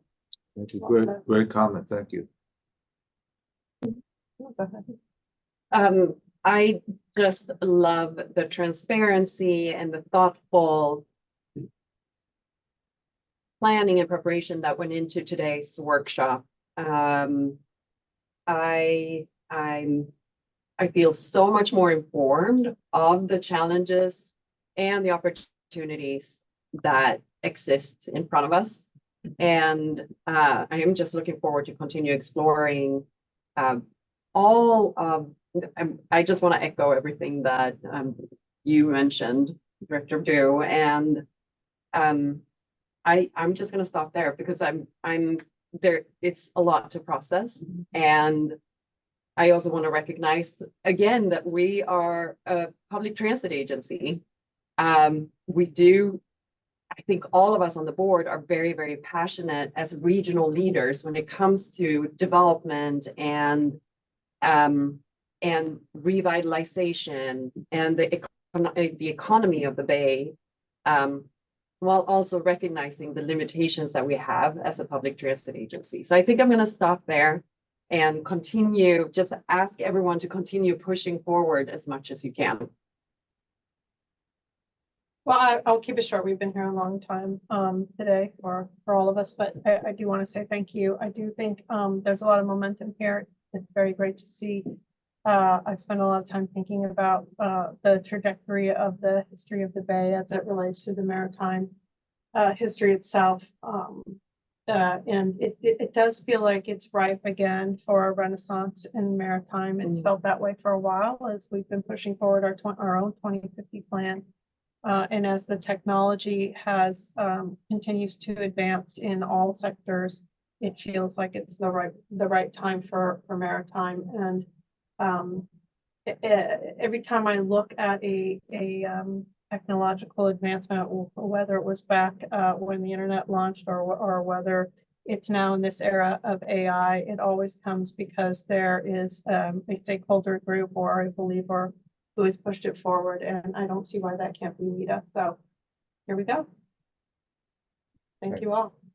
Yeah, just thank you and the board for, hearing this out and offering your thoughts, and, to all of the presenters, I learned a lot here, and there's knowledge and there's passion, and those were both present in the conversations. And, I can't imagine a better place in the world to do this, where you have this this joining of advanced thinking and technology and capability, along with a desire to improve the environment and make the world safer and better, and a need to address this dichotomy in the economy, in which we have really, really wealthy people and institutions, and then folks who are, struggling to make it, and communities that are distressed. And so here, to me, we won't solve the whole world problem here, but we can start. And I just hope, let's try to keep down the path. I think Seamus, you named a number of very constructive things that we could be doing. I like the idea of working with local government and seeing local government have thought about that as being conducive. You know, there may be some communities here in the Bay that really take more interest in this than others, and may be willing to, put forward. I think the state has an obligation and I think a likely interest, because what we're doing, I think, is very consistent with everything they're saying they want to achieve. So I'm willing to do whatever, whether it be from the board of WETA here, or from the Bay Area Council, or as a private citizen. I think this is this opportunity is ahead of us, and I feel like we made a lot of progress today, and we just keep moving downstream. So thank you. Thanks everybody for coming, and enjoy the rest of the day. And happy birthday. Happy birthday. Meeting's adjourned.